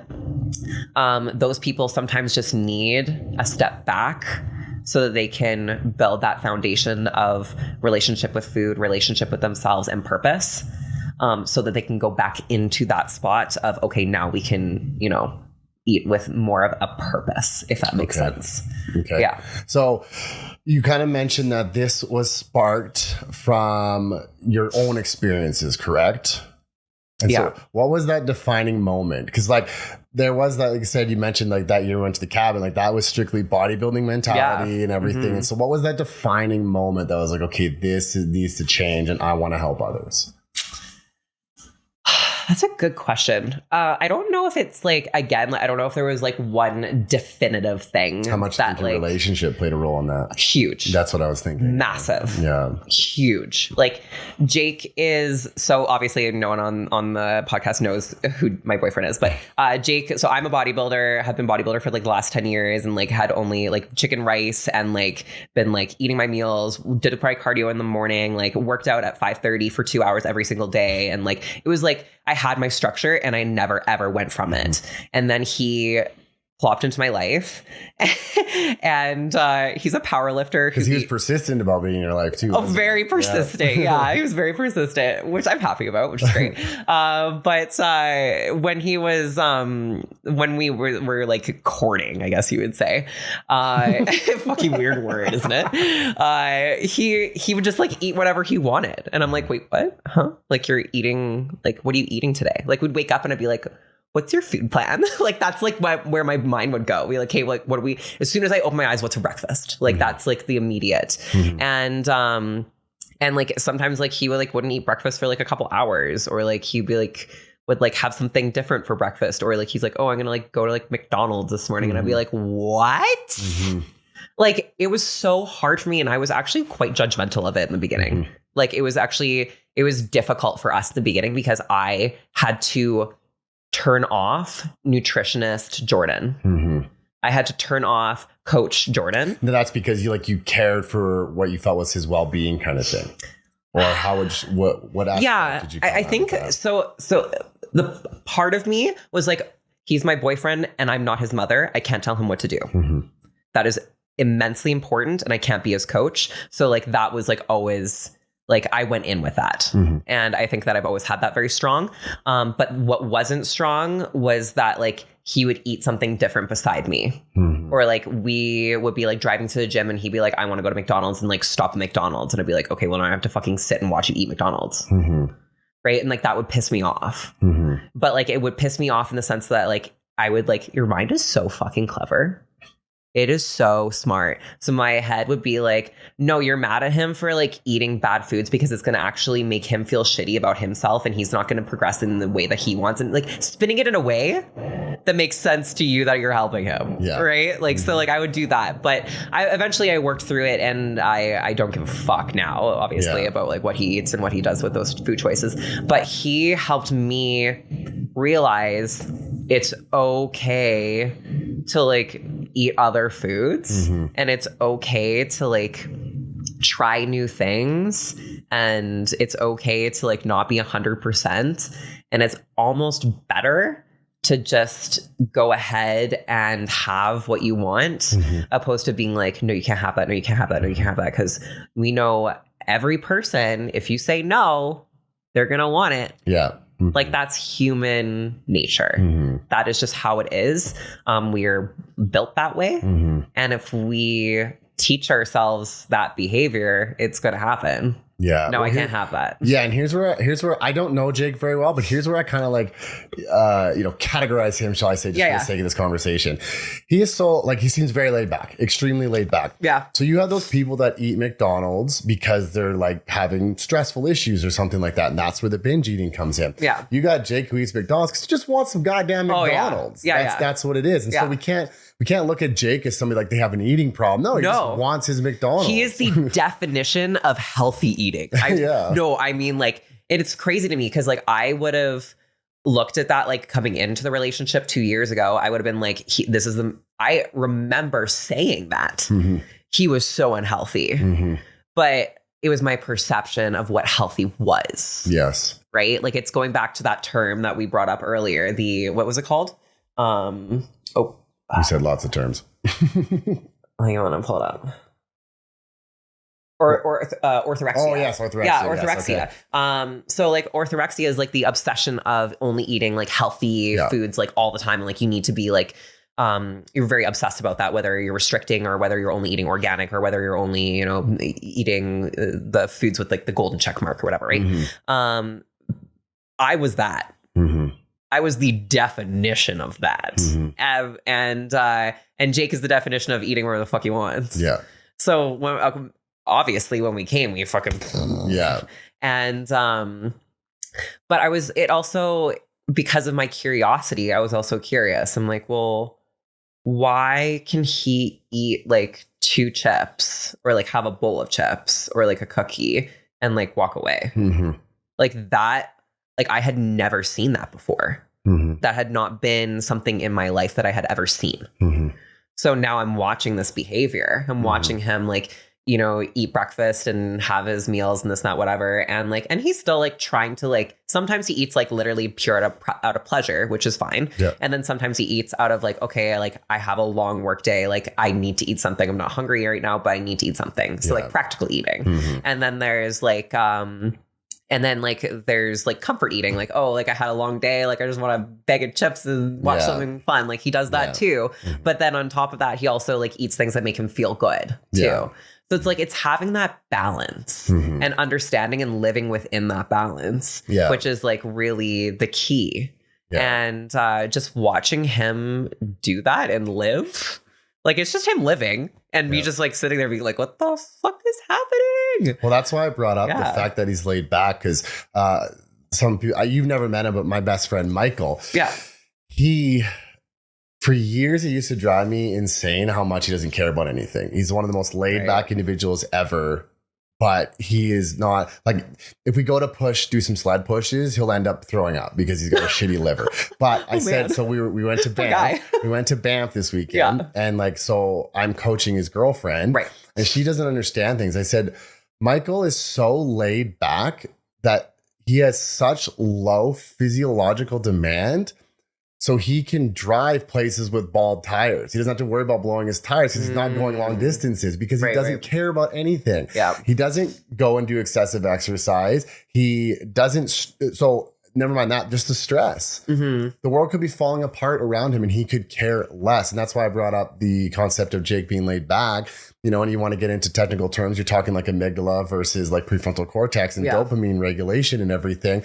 That's where like someone like Jake and my friend Michael fall under that category. They can eat that bag of chip because they're not searching for that extreme amount of dopamine. They got nice levels of dopamine because they're laid back.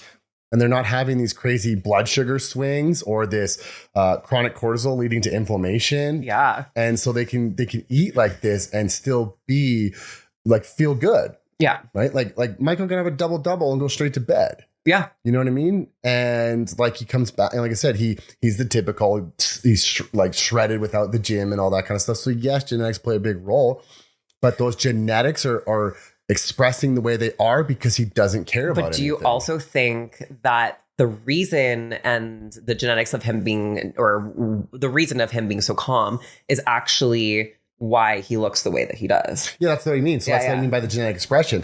He is so calm. So those genes are expressing healthily, if that's a word. So, and that keeps his physique the way it is. Where when you start worrying about the 2 chips that you ate, all of a sudden you get poor genomic expression that leads to all sorts of psych issues. And one thing I noticed actually in just like this last year of like self-exploration or whatever the fuck you call it, I have such an easier time managing my weight now compared to any other time in my life. Because I care so much less. Yeah. That's what I was meaning earlier about the less you think about fat loss. Like, yeah, like the thing is that like you hear these things and like it makes sense. But then when you actually put it into like work, like it's actually happening. You live it. Yeah. Like I'm 173 pounds and I can't fucking change that. Like I go up and down like maybe 5 pounds like here and there, whatever. I don't really weigh myself anymore though. But I found that really helped too. But it's just well, and for those that, because like for one, you're wearing black right now too, and like and even if those aren't watching video, you do have a lot of muscle mass too, though, I do, right? And so like, because like some people will be like 173. Oh yeah, it's huge. Yeah, I don't know. Yeah, no, you have a good amount of a really good amount of muscle. Yeah, I'm also like I'm 5'8", so I'm like relatively tall. And but yeah, like at 173 pounds, like I still have like definition. Like you can still like see the muscle, and like I have like oblique lines and stuff like that. Like it's like I'm a very healthy weight and like very healthy body composition at this, but I'm not really trying. Yeah. Right. And like, fuck, I've been trying so hard my entire life to be something instead of just myself. Yep. And like, that's really what this all comes down to, is that we're like constantly just trying to fill our identity with things that aren't us. Yeah, I think that's because that's what society is kind of like pushing, right? Is to always be somebody else or be better. And like I had Leo King on here a couple podcasts ago, and I said to him, because he said he wanted to do a prep without anybody even knowing he was doing a prep. And like you look at him and he's always in great shape. He's always look good, but look how busy he is. He's so busy. But he's so laid back. He's so like calm, Leo, cool, collective. I honestly like, he is the definition of like adulting well. Like, he is just, he's doing it, and everyone needs to do it like he's doing. But know what he does? Like, he has such a fucking good attitude about everything. Like, I have never met someone in my life so positive and who speaks so nicely and like just good about everyone and everything all the time. Yep. Like, I've known Leo for 3 years now, I think. And I've talked to him like relatively every single day for 3 years. And I have never heard him say anything poor about anyone ever. Yep. Not once. Not even a like shimmer. It eats you alive Not when even you are like shimmer. that. Yeah. When you are, even show like, because I always talk about methylation in genes and disease. Yeah. Want to know what really affects that? Pessimist, right? Being negative. It does. But it is one of those cascade effects. When you're in there, it's hard to get out of. You're in this constant revolving door that you just can't escape. Well, it's perception, right? It's just like depression or anything like that. Like any sort of mindset is difficult. Actually, I listened to a really interesting podcast about this. It was about mindfulness, and it was this Buddhist monk basically talking about like how do you do that? Like how do you get yourself out of that like that negative headspace? Like how do you? Because like everyone goes through that. Like we are human. We are all going to go into that negative headspace. We all have like that that devil on our shoulder or that person who's going to tell us whatever. And what he said is that it's not about not going there. It's about getting back faster. It's about the transition. Yeah. And just like anything, you get better at that transition the more you practice it. So the more you practice mindfulness, the more you're going to be mindful. Well, you want to know why? I got a question for you. You want to know why Buddhists are so like successful in that? So I put out a pop quiz the other day. I've been doing pop quizzes on my Instagram, and I'm purposely making them very difficult. Cool. And like people have the right answers, but not the one that I'm looking for. Okay. So for example, I said, what is the most common cause of acne in males? And everyone kept saying like testosterone and DHT, and like they're right, but it's testosterone and insulin, right? It's the same with like polycystic ovarian syndrome. Yeah. That's why they have a lot of acne, because insulin resistance plus high levels of testosterone. Yeah, makes sense. So this question was, what is the best way to build dopamine? And everybody's been having correct answers, but not the answer that I'm looking for. So let's ask you, what do you feel is the best way to build dopamine? Just like, so it's a plain, there's no ABC? No, just think, and try to think of Buddhist monk in this instance. Because you mentioned that. Well, it would be to live in the to not think about past, or it would be to live in the moment. So that's kind of it. That's on the right track. No expectations.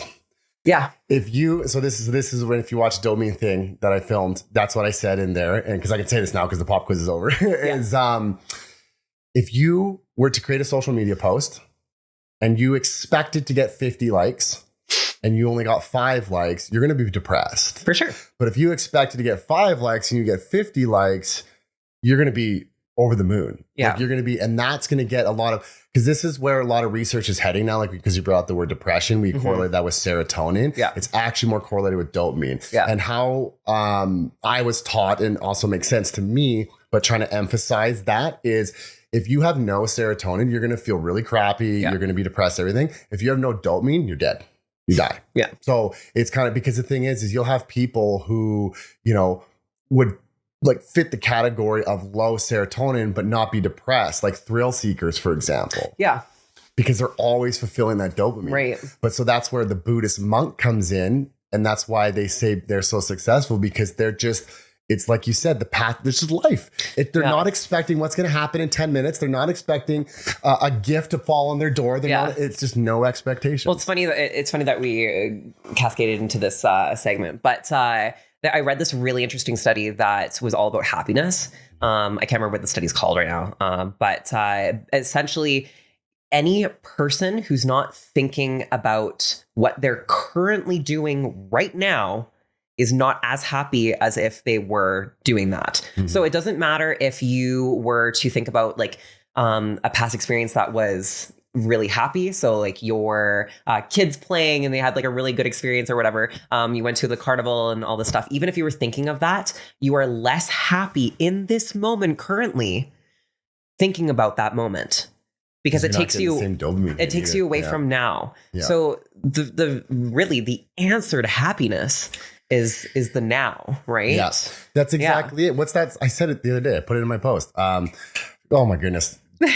Yesterday's history, tomorrow is a mystery, and today is the present. That's why it's a gift, or however I butchered that off. But you get what I'm saying, right? Yeah, like that was whoever said that. Who said that? God damn it, I hate when I have brain farts like that. But that's the truth. Yeah. You have to live in this moment. We cannot in this society. No. We're worried about how we're going to pay our rent. We're worried about what clients do we have tomorrow. We're about what am I going to eat later. It's never like, okay, just here in this moment. I think that's one reason why I really like the podcast, because you're so in tune with that individual you're sitting next to, that you are in this moment. For sure. And so like I'm listening to you and I'm living in this moment, and like you come out of these and you feel great. Of course you do. Yeah. Because you weren't thinking about all the other shitty stuff. Well, and it's also like you're going into your mental state. Like we so often don't get to have these opportunities where like we get to express ourselves. Mm-hmm. And like with the society now, like we do have opportunities to do that a lot more with, you know, Instagram and things like that, expression of all like, you know, creative expression. But we mimic things and we try to use that creative expression as like a way for people to see us, opposed to a way to express ourselves and to learn or grow from. Yeah. Right. So it's just it's the direction of, and that's fine. I mean, like making TikToks, silly dances and stuff like that, I'm sure it makes people like happy and doing that. Like that's totally fun too. But I can't remember what I was going with that. Well, there's that fear too of expression as well. Yeah. Of backlash. And because like I'm sure, I don't know if you can attest to this, but I withheld from making lots of content before because I was so worried about what someone was going to say. And I didn't know if I was going to be in the right mental state to react to what they were saying. So if I made, you know, an educational content and someone tried to push back, I didn't know if I would be in the right headspace to come back with an intelligent response. Yeah, I definitely, I find like me personally, like that's a huge component of like posting and social media for me, is that like I have such a hard time. Like it seems so unauthentic. It's almost that fake it till you make man, it. it's like I find it's so hard to just be like, okay, like I'm gonna like sit here and like do this and look at the camera and then talk and then this, and like it just feels like you lose, or I lose like the meaning of it. Yeah. Like it feels so like silly, but you need to get good at these things. Like that's like just like it's a skill that you need to get good at, right? Or you need to figure out how to make it more authentic to you, or whatever that looks. I call it a game. Like social media is a game. It totally is. Right? Yeah. And unfortunately, there are no cheat codes for this game. So you actually have to beat it on extreme difficult mode. Right. And just some people, you know, are good at this game. Yeah. And that's true. some are not. And because it's not a matter of, it sucks because you could build the greatest piece of educational information ever in a post, but if you don't use the right hashtags or they're posting at the right time or whatever other reason, if Instagram doesn't like you, or, you know, and then that goes back to the way we feel about ourselves, which can ultimately lead to eating disorders. Yeah. It really, like, it really is like such a fucking vicious cycle. Like there are so many things connected, and like I don't think we even understand half of them. Yeah, we don't, like, we have no idea what's going on. We're very complacent. Yeah, like we have no idea, and like it's just it's important to figure it out, or to at least try to figure out, I guess. Yeah. Right. Yeah. Like it's hard, and like everyone has their own like issues and troubles and boundaries and things that they have to work through. Right. So it's all different. So with this course here, then, do you have like? Let me think about how I want to word this, because are you going to have like because obviously the target audience is like your niche is going to be the eating disorders and stuff like that. But do you think that's going to be more narrow? Like, are you going to have to go after like really specific? So like, you know, maybe this is a poor example, but mothers with eating disorders, or is it going to be bodybuilders with eating disorders? Or are you going to make that attempt to be like just eating disorders? So I don't really want to label it. Fair. To be honest. Because I think labeling it does it disservice, and almost makes it like pointless. Like what we're trying to do is unlabel things. Fair. Right. So I don't think that this is like necessarily like targeted towards like one demographic. Like there's going to be like a lot of different people coming from different places at different stages of their life. And they might be there for a little bit, and they might be there for a long time. They might be there for a lifetime. And that's going to be different for every person. So I think that like there's going to be like, obviously, because like my life did come from bodybuilding, there's going to be a lot of that presence there. I think just because that's like where I came from. Yeah. But I do think there's going to be a large presence from like yo-yo dieters as well. People who just want to, like, dieting just isn't working anymore for them. Yeah. Because like dieting doesn't fucking work. And and like there might be those people there, but there also might be people who just want to like learn a little bit more about their bodies. Like maybe they don't have an eating disorder or a bad relationship with food, but they just like don't really know what like nutrition or like what to do or like how to listen to their body. Like maybe they just want a little, like they want some education on like what are good choices, like how do I make a good like meal for myself and my family. Like maybe that's what it is for them, right? Yeah. So I think that there's different levels and there's different things that you can do with that depending on what it is that you want out of it coming into it.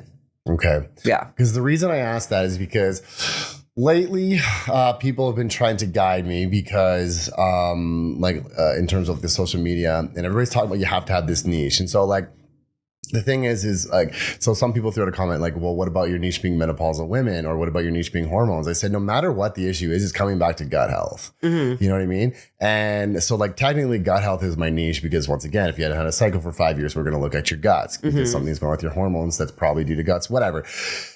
From a sales perspective, do you feel like you might have to target a niche initially just to get your foot in the door and to get that exposure and get it out? Or do you think you're going to have that success with having the broad spectrum?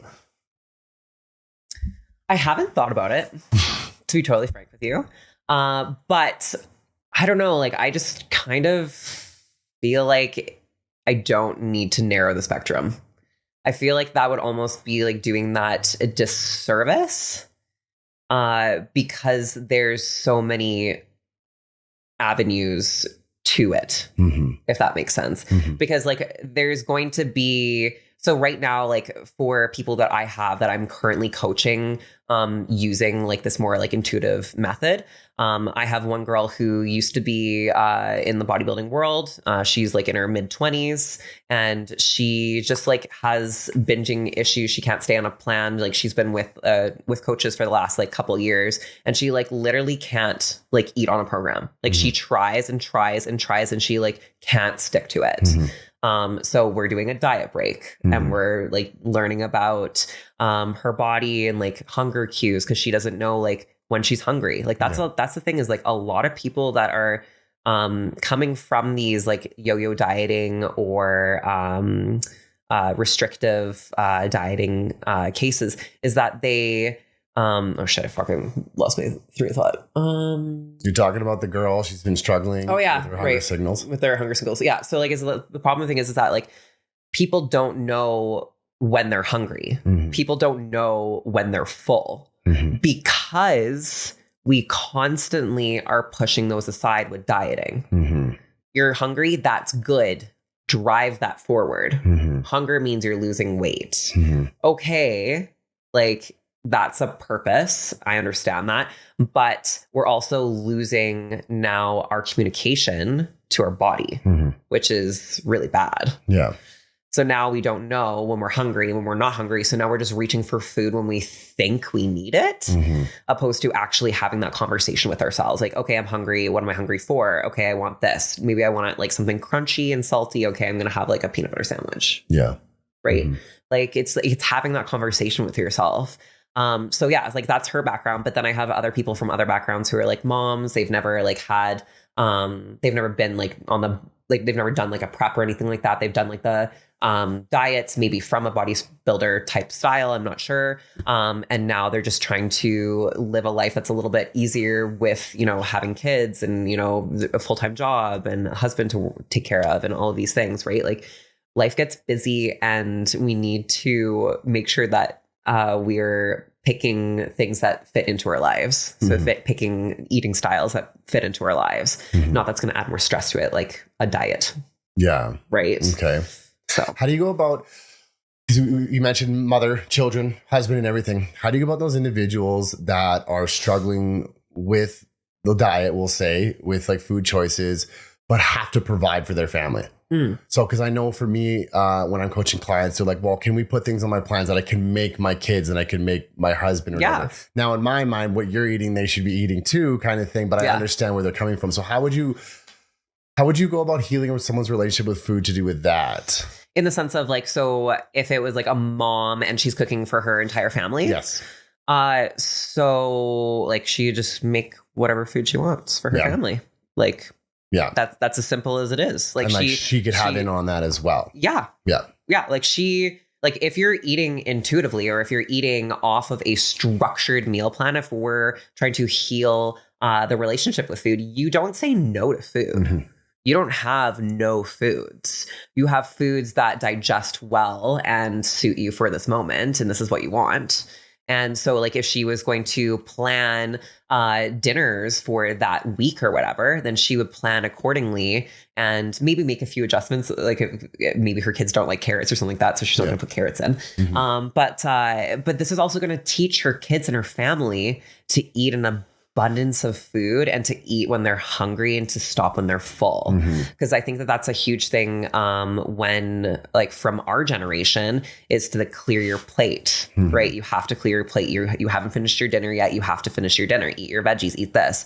And it's like, it's forced into us to think that we need to finish this meal opposed to like checking in halfway through and being like, oh, actually I'm full. I don't want this anymore. Or, oh, actually took a few bites of this. This isn't what I wanted. I'm going to go find something different to satisfy me. Like that's what we need to teach is like understanding how to feed myself opposed to like, okay, I'm going to eat chicken, rice, fish, green beans, coconut oil, and some more chicken. And like, right. Like, but again, like that works. Like there's a purpose for that. There's a place for meal plans like that. Yeah. But if you have a bad relationship with food, then that's not going to work for you. Because eating the same things over and over again are going to create that. Okay. So now what about an outside perspective of your situation that you had? So where you got into this relationship with Jake and you were all like, it's got to be a plan. He was all laid back. How would you go about helping someone in that instance? Like what would what you're trying to bring to the table here, as in your course and everything, would there be something like that to aid those kind of people? Or is that just kind of the same instance of just the same relationship idea as the mother that needs to feed her family? Well, I guess so. Like in that situation, so you're speaking of, so like say the guy is a bodybuilder and the girl like wants to start doing like intuitive eating or something like that, and like you are just like asking like basically how they would make that work within the same household. Well, yeah, more along the lines of the guy loves McDonald's. Okay, right, and then she or he would swap the roles, right? The other person was in your mindset. So have you dealt with that from an outside perspective or only from your own personal experience? Yeah, I mean, like, yes, I wouldn't say in that exact situation scenario, but yes, very similar circumstances where like the significant other like has like a structured diet, but like they don't have like an issue with that. Like they eat their food and they're just like that type. There are people out there who literally just eat the same thing every single day and they're totally fucking okay with that. Yeah. There are people, there are people like that and that is totally fine. I used to kind of be like that, but I almost feel like people can change, kind of go in and out of like different phases. Cause like I used to be that and I'm not that anymore. So, I do feel like you can change, but I think like to go back to your question, it's a matter of like that person on the bodybuilding, road is going to maintain what they're doing. And then the person that's like doesn't want to follow that and wants to go like more like healing their relationship with food, it's going to be easy for them because they can basically just do that on their own. And then with their partner, if you want to eat a meal with them, then like you can do that. Just make some adjustments here and there if you want to. Yeah. Like it shouldn't be difficult. Like you don't have to.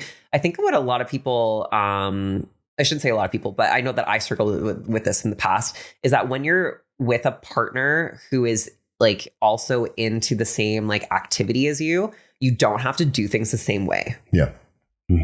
Like it's okay to like be different and it's okay to like do different things and to not to not be on the same page for everything. Yeah. Like that's okay. And I think that that's like something that people need to learn about like their food too. Yeah. Is that like it's okay for you to like eat differently than like your spouse. Yeah. And like there's nothing wrong with that if that like works for you guys. If you guys need to have like maybe it's an issue where like your spouse wants to like sit down and actually have a dinner with you and like spend some quality time, like make that happen. Like that's fine. Like you don't have to eat the same thing. Like right. So I think it's just like it's planning for that. It's planning for success. It's like it's making sure that you are planning out your weeks to be like the most successful possible. And to set out goals for yourself, whatever those may be, and to make them happen so that you feel good about yourself.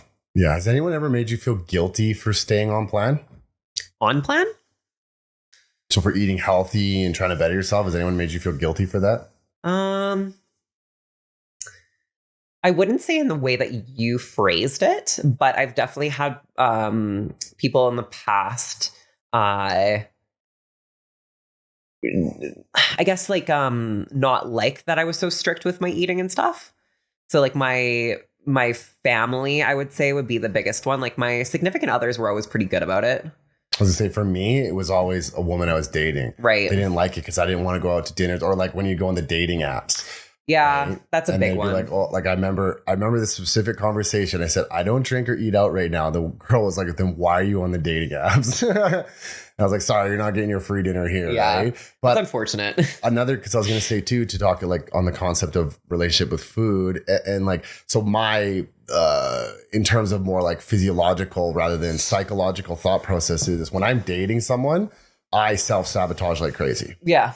So for example, like if someone's over here, I won't want to eat my grass-fed beef and rice with olive oil. I'll want to order pizza. Now, for me, where my head lies, because I have dopamine issues, so I think that individual is spiking my dopamine, that I'm looking for more. And then so I combine the pizza and the tacos and all that kind of stuff to Do you have like ADHD dopamine. Or anything like that? So it's become very managed. I used to have what you call that, because because if you look once again to like my steroid abuse for sure would lead to that. And a lot of this stuff would make more sense when you watch my dopamine thing, but like testosterone speeds up your COMT gene, transferase, so you're flushing dopamine. And I always thought I had high dopamine, but then as I gained knowledge plus testing, I discovered that I had low dopamine. So all my addictive tendencies, risky behavior, and stupid bipolar activities was to feed that dopamine. Okay. And so that's why I think when I'm seeing someone, if I'm not in that healthy state, which I'll usually start seeing someone in a healthy state, but then it starts to slip for whatever reason, like right? Then I find myself, so let's just be honest, like I end up having sex, and then it's like, instead of just like going and making my clean food, it's like, let's order pizza. You know what I mean? And I think it's because I'm trying to maintain that dopamine hit. Right. And so like for me, having that knowledge is how I get over those now, because I just tell myself, look, this is what you're looking for. So I'll go and I'll chew on a piece of nicotine gum or something, and I'll get my dopamine that way. So you're changing the neural pathways and conversations in your head to create better results. So it's almost like manipulation. I'm trying to manipulate my own mind. So that's exactly what I'm doing with food. Right. And so I understand though, it's not a matter of like, okay, I'm having a craving, I need to manipulate it. I know I'm having this craving. I didn't sleep well. Or I'm heavy dose on killers right now for my overgrowth of bacteria. So for me, it's manageable because of having that education. And that's why I was kind of going back to like educating the general population with the water and sodium and inflammation retention after having pizza. Yeah. I find, a coach could really educate their client as long as they're receptive to that science, which then I've always said the signs of an intelligent human being is the ability to make a toddler understand what you're trying to say. Yeah, that's true. I try to use a lot of analogies, whether it's cars or one of my favorite one for gut health is the anthill analogy. And so, for example, because people will feel really crappy when you start fixing guts. Yeah. And I say, think of it, you got an anthill that's in the middle of a field out in the country. You walk up to it, there's some ants picking some leaves and out, whatever ants do when things are chill. You start poking with a stick, what happens? They start going nuts. They start climbing a stick. They start biting them. Like, that's what gut protocols do. Yeah. Right. And so when you give those analogies, they begin to understand, okay, this is why I'm affecting this. But I've had individuals that I've worked with for very long periods of time, and you're having the same conversation over and over. And I'm not meaning this in a negative way. Right. That's part of the gig. Yeah. But it's like, what's going on in that psyche that they refuse to comprehend what you're trying to say? Right. And like, it goes back. Okay. Like, is it a gut issue? Is it a gut issue? Is it a dopamine issue? Is it a trauma issue? Especially if a daughter has ever been called fat by their mother, it's over. Yeah, it's over. Well, and like even like the nuances of that too. Like it doesn't need to be like you are fat. It's like it's the little like nuanced things. Like you need that much on your plate. Yeah, it's like oh fuck, like it's so damaging. And like I know for a fact, those moms don't want that to happen to their kids, but they're doing it because it was done to them and they're scared because they were bullied when they were kids and now that they don't want their child to get bullied too. But like, we're dealing with it so wrong. Yeah. We're dealing with it so it's not your kid's fault. It's fucking society. Mm-hmm. Mm-hmm. So let's not make our kids feel bad about it. Let's make society feel bad about it. You can't teach what you don't know. That's true. That's exactly what it is. Right? Yeah, that's exactly what it is. Parents are at. Yeah. Right. And then like, where do you learn these days? There's so much misconstrued information out there, and it's so saturated, you know. And so that's why, like, that's what I said. Like, wow, I was so intrigued to have you on because you're not investing your time and emotion and heart into this, you know, course because it's something that you just wanted to do. It's like you've lived this. Yeah. You've been through this, I could probably say trauma, right? For sure. You've been through this trauma and you've been through these experiences. You've been through the highs and lows. You've been with an individual that will smash McDonald's while you're trying to eat chicken and rice, right? You've been with the individual that will eat chicken and rice next to you. Yeah. You know? Yeah. And will also fuel your inability to eat other foods and stuff like, so you've been through the ringer. For sure. You've been through the ringer, right? Yeah. And so like to have that ability to portray this into something that is going to help other people, I think it's amazing. And because you go back to coaching and it looks like a glorified job. So you have people getting into this for the wrong reasons without that experience. You know, you go back to, once again, you're only going to teach what you know. So you look at bodybuilders, they only know this, for example, you know, and not saying they haven't been through traumas, but to go through that trauma and to actually be able to come out the other side with this newfound way of looking at things and appreciation of other things and understanding, oh, that's why I did that, or, oh, that's why he did that, or, oh, you know, that comprehension of what could be causing this and then transferring that into helping others. Yeah. Is big. It's hard. When you say it like that, I'm like, man. it's a lot. Yeah. It's overwhelming, but that in itself is a huge step right there. Yeah. Because most people too, because that means you have to be vulnerable. Extremely. Like you even coming on this podcast is vulnerability. Yeah. I think that was probably the hardest part for me, was to accept that what I was doing wasn't working. And to accept that it's even hard for me to say it now. Do you sense that pause? That I'm not going to be a pro bodybuilder. Mm-hmm. Mm-hmm. That like still is like a little hard for me. And like, but I don't know. I mean, like, maybe down the road, but like right now, like it's just, do you ever think that if you get into a really good place with both your physical and mental health and everything, are you absolutely not ruling that out? That maybe no, I would for sure. For me, it's extremely important for me to do this in a very good mindset, because I've never been able to do that before. Mm-hmm. And it's caused me a lot of pain afterwards. Mm-hmm. And it's also just like made my preps just like not fun. Like, it's just like, I'm like constantly obsessing over things and like beating myself up and like telling me, like, it's that negative voice, like constantly like, you're not good enough, work harder, do more. And like, that works for a little bit. And it doesn't work for very long. Now, is that negative voice, is it actually your own, or was that?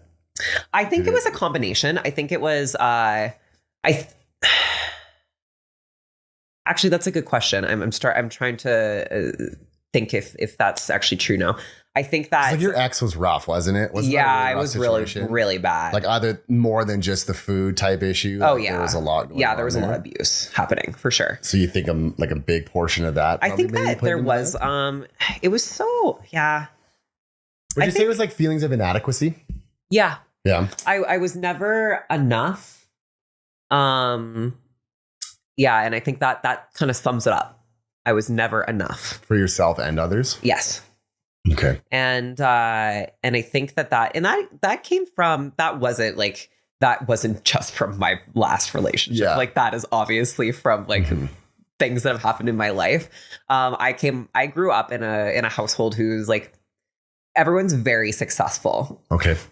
Are your parents still together? Yeah. Okay. My dad passed away. Oh. But so I came from a background where like my parents, they were, you know, my mom was a stay-at-home mom. My dad like worked from home. Like he had a very good business, owned his own business. His sister was a doctor. His dad owned a lumber business, like multi-millionaires in Vancouver, like big like expectations. Yeah. Okay. Like really, really big expectations for all of the kids. How many siblings do you have? Sorry? How many siblings do you have? So I just have a brother. Okay. But I have like cousins, stuff like that, that were like kind of, and it's unfortunate because that pressure has caused so much problems in the generation of like myself, my cousins, my brother, and the younger ones, like significantly. And it's unfortunate because some of them have lost their lives because of that. No one's fault, but it's unfortunate that the pressure was so much. Yeah. So for me, the pressure was to look a certain way because my mom was a model for the majority of her life. So I came from a father background of like everyone's extremely successful, a mother background, everyone is gorgeous. Okay. So I have to now be extremely successful and gorgeous. Okay. This was never said to me. It's just the nuances, right? It's just those little things that kids pick up on. So I had this expectation of I needed to be extremely successful. I needed to be like a pro. I'm not a good bodybuilder. I'm the best, or I'm nothing. Like that is like there's no other. So I will do anything in my way to get there. That is like, it can be healthy. Mine wasn't healthy. Because sometimes you weren't able to obtain that. So then it would really set you back. Yeah, exactly. Yeah. So like because of like the insecurities of like me feeling like I wasn't enough and I would never accomplish to anything and all this stuff. And like the big family that I was trying to live up to, I felt like I couldn't ever get there. So because of that, I would what's it called? Not sacrifice, but like just like I would start to like go off program, or I would like actually before then it was more so a fatigue thing. Like I went so hard, I literally had nothing left, and I would be pissed at that I had nothing left. Like, why can't I do another hour of cardio? This is fucking stupid. Get the fuck up. And I get really upset with myself with that. But then I literally ran myself into a wall. Like I prepped for like almost an entire year over COVID. Oh, wow. Yeah. That's how I got so fucked up. So I prepped for like 5 shows. Oh, wow. Yeah. And like they kept on getting pushed back or like canceled or this, that, whatever. But I stayed in that like 2 weeks, 3 weeks out for like a year. Not healthy. It was so bad. So obviously after a time, my body just like stopped working and like wouldn't like get lean enough. So then we actually just like stopped going, we stopped prepping after that point. But it's just like, it's so like, I need to do it a healthy way. Like that is so not healthy. Like there was not even a single thought during that prep. Am I okay? Like that wasn't even like something that like pondered my mind. Wasn't even something I pondered my mind about stress or anything like that, or managing anything like that. Like it was like the only thing that was on my mind was getting on stage and winning and being the best. Yeah. And not embarrassing everyone for me not being good enough. Who do you think you'd be embarrassing? My coach and my family and myself. I don't think that way anymore. But like that's very much the headspace that I was in. If I don't win, I'm a loser. If I don't get first place, I'm a loser. Because I came from that background. I also was like, I grew up, so my first career was actually music. I was not in bodybuilding or anything like that beforehand. So I studied classical music and was an opera singer for Calgary Opera. Really? You didn't know that? No. Oh, yeah. Okay, yeah. So I did that like before bodybuilding and everything. Like I started singing when I was 2 and I like stopped when I was like 23. Okay, yeah. And I was like getting paid. I was professional. Yeah. Like, and I like, Went to Italy. I was in Italy for quite some time, like singing and stuff like that. And yeah, like, so that was my life before. But because of that life that I lived in before bodybuilding, it's very much idle. Like, you are criticized about everything. Like, it is the most like critical industry, in my opinion, that I know of, that I've been in. Because you are being critical of the music, because the music obviously has to be perfect and all that stuff. And then like you're usually have an orchestra that you're following, so you need to be like on top of that. And then how you look, how you're acting, how you move your hands, how you move your body, where you're looking, how you're gazing, how you're exhaling. Like it's so like it's so detailed. Okay. And because of that, it created like such a perfectionism in me, which has obviously made like a lot of aspects in life much easier, but also obviously harder too. But because of music, it made me feel like I needed to, well, first of all, I was very gifted. I hate saying this.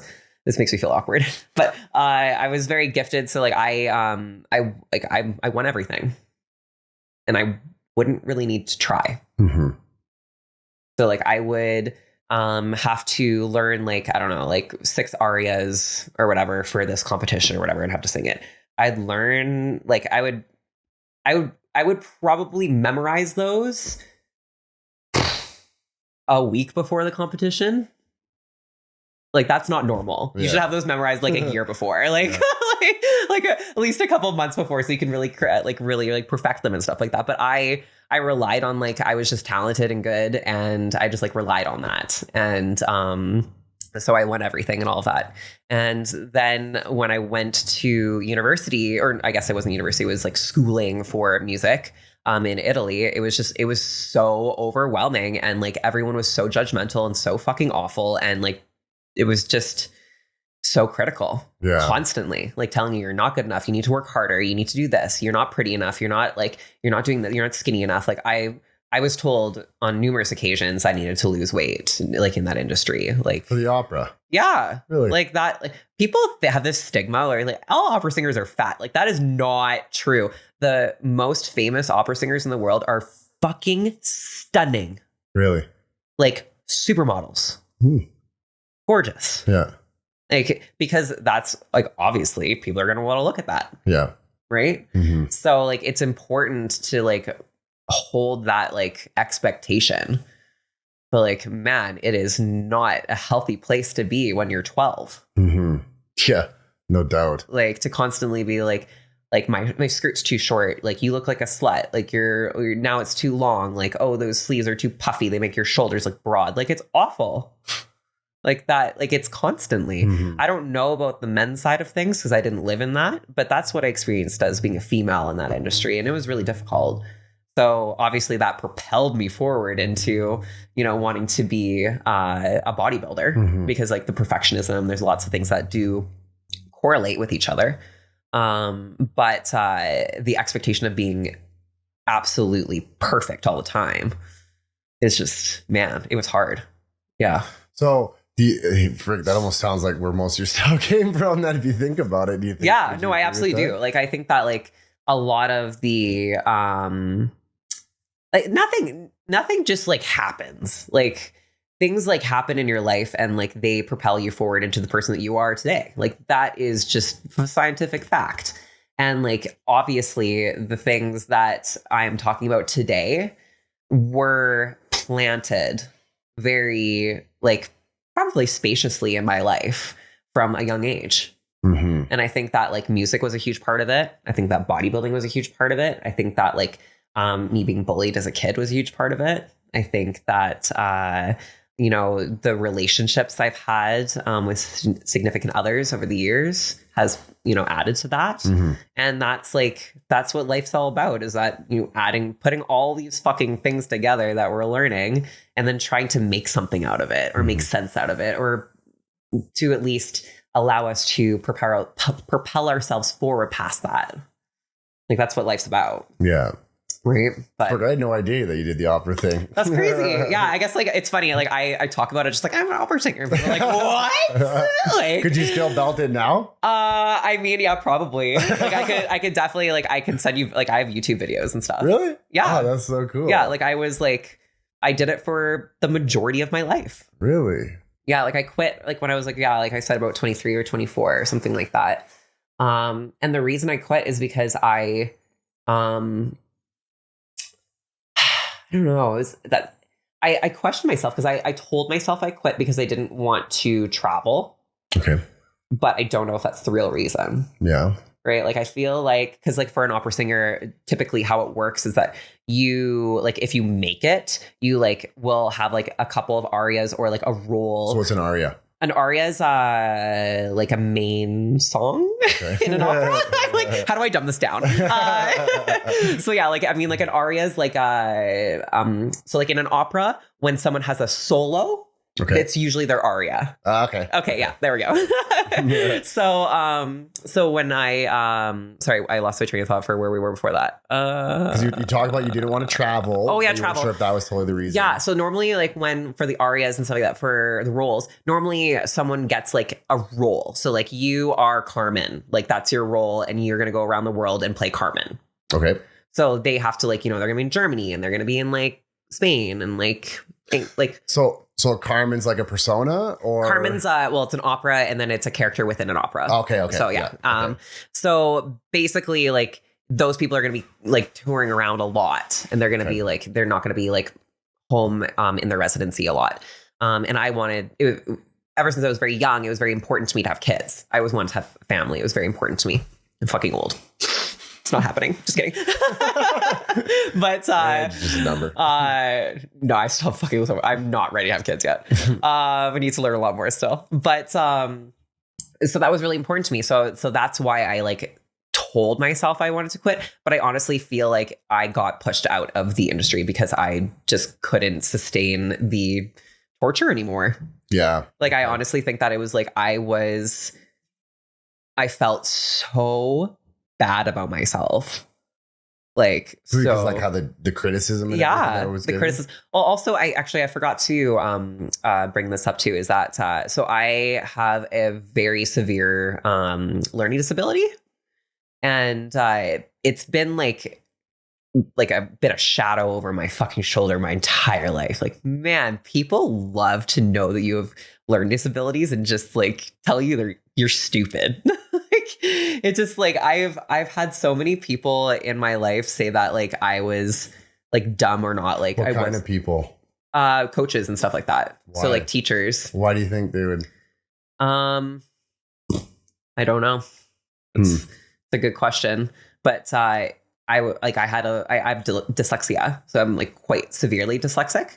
And I also have ADHD. Mm-hmm. So like, obviously it's difficult for me to, it used to be really difficult for me to read. Like reading used to be very difficult for me. Reading music used to be really difficult for me. So I had to learn everything by ear. Okay. So it was just like things like that. So like I would learn something different. Then I would have to go to my music class, and then they would like put a sheet of music in front of me and I wouldn't be able to read it. Be like, you're stupid. Be like, well, I know the song off by heart, but I learned it by ear. Okay. Right. So like I just different ways of doing things, but because it was different, it was stupid. That's weird. Yeah. I don't understand people like, I don't know. I don't get that at all. Yeah. Isn't that terrible? If you can do it, what does it matter how you got to that point?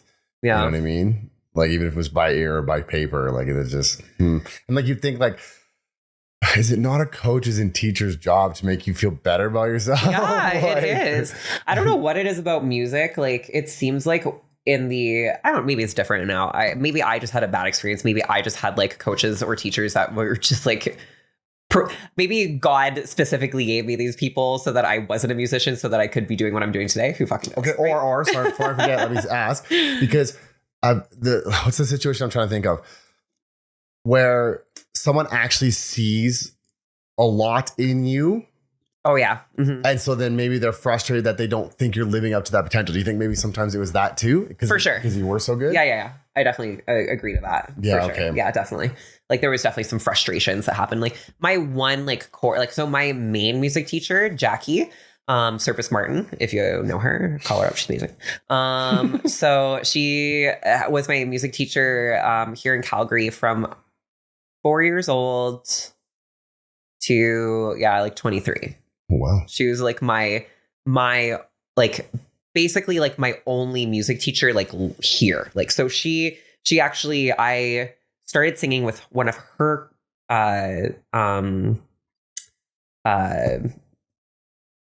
what are they called? I guess like her classmate or no, her fucking Jesus Christ, I can't fucking think. Student, thank you. Oh my God, Christ. So like I started being taught by one of her students, and she overheard me. I was like 3 or 4 at the time, and she's like, "No, you're coming with me." Oh yeah. So I had like that. I basically Solid was like I was handpicked. Yeah. And then from there, I was handpicked for like that's like the. I think the reason why I had such a hard time with the coaches is because I was handpicked. Because I had a lot more opportunities and I was accepted into those opportunities a lot more. So I got... Would you say it's ego? Sorry? Would you say it's ego? Ego in the sense of what? Well, like, so what, sorry, what do you mean then by what you had trouble with the coaches then? And the coaches... Because you mentioned that you had trouble with the coaches because you were handpicked. Oh yeah. So no like, opportunity. So what I was getting to with that is like, meaning like, so I had like, so I was able to go to like the conservatory at Mount Royal. Like when I think they accept people at 16, I was able to go at 14. So just like little things like that. Like I was able to do things a lot earlier than other people were, or at all. Okay. So like when I went to Italy, the program that takes us to Italy, you were supposed to be 21. Mm-hmm. I was 17. Okay.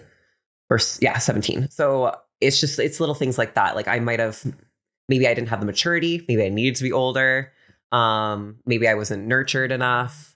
Maybe it was ego too. I remember being in those situations and like not wanting to be there and being like, I don't want to do this. Like, I don't want to be here. Like, I feel like incredibly embarrassed and like stupid. Really? Like I remember feeling that. Even though you were so good at it. Yeah. That's really interesting. Yeah. That's really interesting. Yeah. Like I think you'd embrace that. Like, yeah, it's funny. Like I always found like singing to be like embarrassing. Really? I fucking love it. I know. I know. Isn't it sad? Like it's sad. It really is. Cause I missed an opportunity in my life because of how I was perceiving it. Okay. Mm-hmm. Right. That makes sense. Yeah. And I don't know, like I really liked singing when it was like, if I was competing and I was on stage in that moment, I loved it. Okay. Loved that part because I was good at it. Yeah. Right. Like I knew how to do that. I knew how to perform. Like I got on stage, didn't fucking matter if I even knew the words. Like I am going to make sure everyone in this audience believes what I am singing. Mm-hmm. And like half the time I would make up the words. And like people wouldn't know. Yeah. Like that's just a part of it. Okay. But like it's just like that part I loved, but it was the I don't know. I just never seemed to I don't even know how to explain that to answer that. That's such a hard thing for me to understand. I just I think I think what it comes down to is that I had a internal belief that I was already stupid because of the teachers from school telling me, because I couldn't read English till grade 4 or something like that. Like I didn't learn how to read. So that's where that embarrassing feeling comes in? Yeah, I think that's probably where it comes from. Like I was pretty embarrassed because like I didn't know how to read, and then that reading turned into like an anxiety thing. So then when any sort of teacher said, okay, Jordan, now read in front of the class or do this in front of the class, like that's like I can't, like I don't know how to do that. I can't read. Yeah, that's got to be scary, especially at a young age. It was terrifying. So I had to deal with that like in every like schooling situation, and it was really like my music teacher Jackie, she understood that, so she didn't like, we didn't do it that way. Okay. She like taught me, like she would sing something and then I would sing it. Mm-hmm. She would like play it on the thing and then I'd listen to it and I'd sing it, or she would like I learned by ear. I learned the way that I was good at, the way that I was supposed to learn, probably. See, and good for her, because when you talk great. about missed opportunity, think of how many people miss an opportunity because it was like, let's just use your example, no, you're not going to learn by ear. You're going to have to learn by paper. No, you can't learn by paper. This isn't for you. See you later. Yeah. Like, how many people you think have went through that when they could have had so much potential if they just have different variation of learning? It's the same fucking thing as dieting. Yep. Full circle. Isn't it? Yep. That totally makes sense. If we just gave everyone that fucking sheet of paper and being like, hey, go fucking read, like, learn it. Mm-hmm. And they can't learn it that way. They're dyslexic or whatever the fuck it is. Mm-hmm. Like, now they're going to come back and feel so shitty about themselves and eventually quit, like I did for music. Yeah. See, and it's sad. Like, that's really sad that. So, but if Jackie was so good though, so who made you feel bad then about not? It's all the other ones. Yeah, so okay. I had to move past her, right? Like, she was just like, you can't just be with one coach for the rest of your life. You have to go to university and like get like those coaches and stuff like that. So I kept on looking for a university coach and I couldn't. Like, and that's so weird that they're just so in their own space that they couldn't have taken like, okay, this person's amazing at what she does, but she can't read. So like, did you not stop and think about, okay, well, how did she get to this point then? You know what I mean? Yeah, it's funny. People, it goes back to that you don't know unless you know. And like, people, like, I think it's recently, I don't know how recent the conversation of doing things different has really like been around. Because like, realistically, like, society, we've had like a way of doing things and like what's right and wrong in society for everything. My way or the highway. Yeah. And like, that's because it worked at those times and it kept people alive for, that period of time. But life has changed. People have changed. Situations have changed. So things have to change. And I think that like change has only really started happening in the last like 20 years. Like, I mean, I don't know because I'm not old enough to know that. Fair. But like, that's what it seems like to me. It seems like people are like, okay, this actually maybe not. Because like, I mean, like, look at the 70s and like the drugs and stuff like that. There was lots of pro-choice change there. Yeah. But maybe it's just different now, right? There's when you talk diet culture, like you talk to my grandpa, what we do means nothing to him. No. Yeah. Right. So that probably hasn't changed much. Right. In those instances. And you still, I mean, like, I don't know how you feel about this, but like, I am running into quite a few individuals that, yes, they do realize 800 calories in hours of cardio is not the answer now, yeah. Right. But they realize that's not the answer, but they still don't know what is the answer. Yeah. And I think that's okay. Yes, it's changing, but into what? Yeah. So it's okay. Now it's away from 800 calories. Well, now it's semaglutide. You know what I mean? Ozempic, and so now that's transitioning to it. And then it's just, that's the route it's going. It's still not finding the answer. Yeah. And so, like I said, I think that's like, you're going to have to attach this podcast to your course because it's just so powerful, like what you've been through, to make sense of this. And like, if you talk about from a coaching perspective and you want to prove to people, what you're doing, this is where transformation comes in. Right? We show transformation to clients, but how do you prove this? Unless you took a video cam with you from the age of 2 years old until this moment in time. My dad told me I needed a reality show. Maybe I should have done that. But this is the start to it, because now this is like a perfect place that you've expressed yourself. And I think if people hear this story, like, because I was talking about earlier about like, well, picking a niche, you don't need that niche. You have this story, like that's, and people can hear this and it's like, oh man, like, the amount of times, like, we all experience things differently, for sure, but the relatability, like, there's going to be, if millions of people could be like, as you tell that story, this story that has been told, like, oh my God, that was me, or I get that, or I once lived like that, or whichever, or like the feeling of the pressure and the embarrassing. And like, like, I don't understand that aspect at all. Like, I don't understand that aspect at all, but I'm so intrigued by it. Yeah. Because it's such a fascinating concept to be so good at something, but then feel embarrassing. Right. Like, that's like the complete opposite of what happens when you're good at something. Yeah. You know what I mean? But it was like, it's that imposter syndrome. It's that deep down imposter syndrome that like I've obviously been dealing with since I was a child. That's been ingrained in me. Right. And that's seeping into other aspects of my life, like food and other aspects. Right. And that's really the bottom line is like, I need to build the relationship with myself before I can do anything. Mm-hmm. And like, I feel like there's so many people out there like that. Right. Like I can't be the only one. Exactly. Well, and you know the saying, coaches need coaches. Yeah. So, because like it's easy to tell somebody not to do this and to do this, but for you to do it yourself, especially as a coach when emotions involved, like you want to talk about binge eating, right? Oh man. So like obviously you have the expertise and the experience to provide this help for others to overcome this diet culture and these feelings. But what are your next steps for yourself to get there? That's a great question. You know, I'm taking it day by day. I think that is probably the most important thing for me is that I get really frazzled by all the things I have to get done. And I think a lot of people feel this way. Like we have so much shit we have to do in our day-to-day life, right? Like we have so many stuff and then there's all the stuff that we should do that we didn't get done, right? So I personally need to just work on like one thing at a time and slowing things down because I get I'm like a tornado. Like I get an idea and I'm like, oh my God, we're excited. Like we're fucking and we're like we run around with the idea and we're really excited about it. But then we miss out like all these fine little details and stepping stones and this and that, whatever, all these things we need to do. Right. So I think when I learn something new, instead of like taking the time to research more and like apply it, I'm like, oh my God, that's such valuable information. I know everything now. I'm going to go teach it. Yeah. Don't even talk to me. Right. It's like, get that tornado. No, I totally get that. And I think that I've heard that that's a ADHD thing that we get into these like tornadoes and then like, you know, slumps.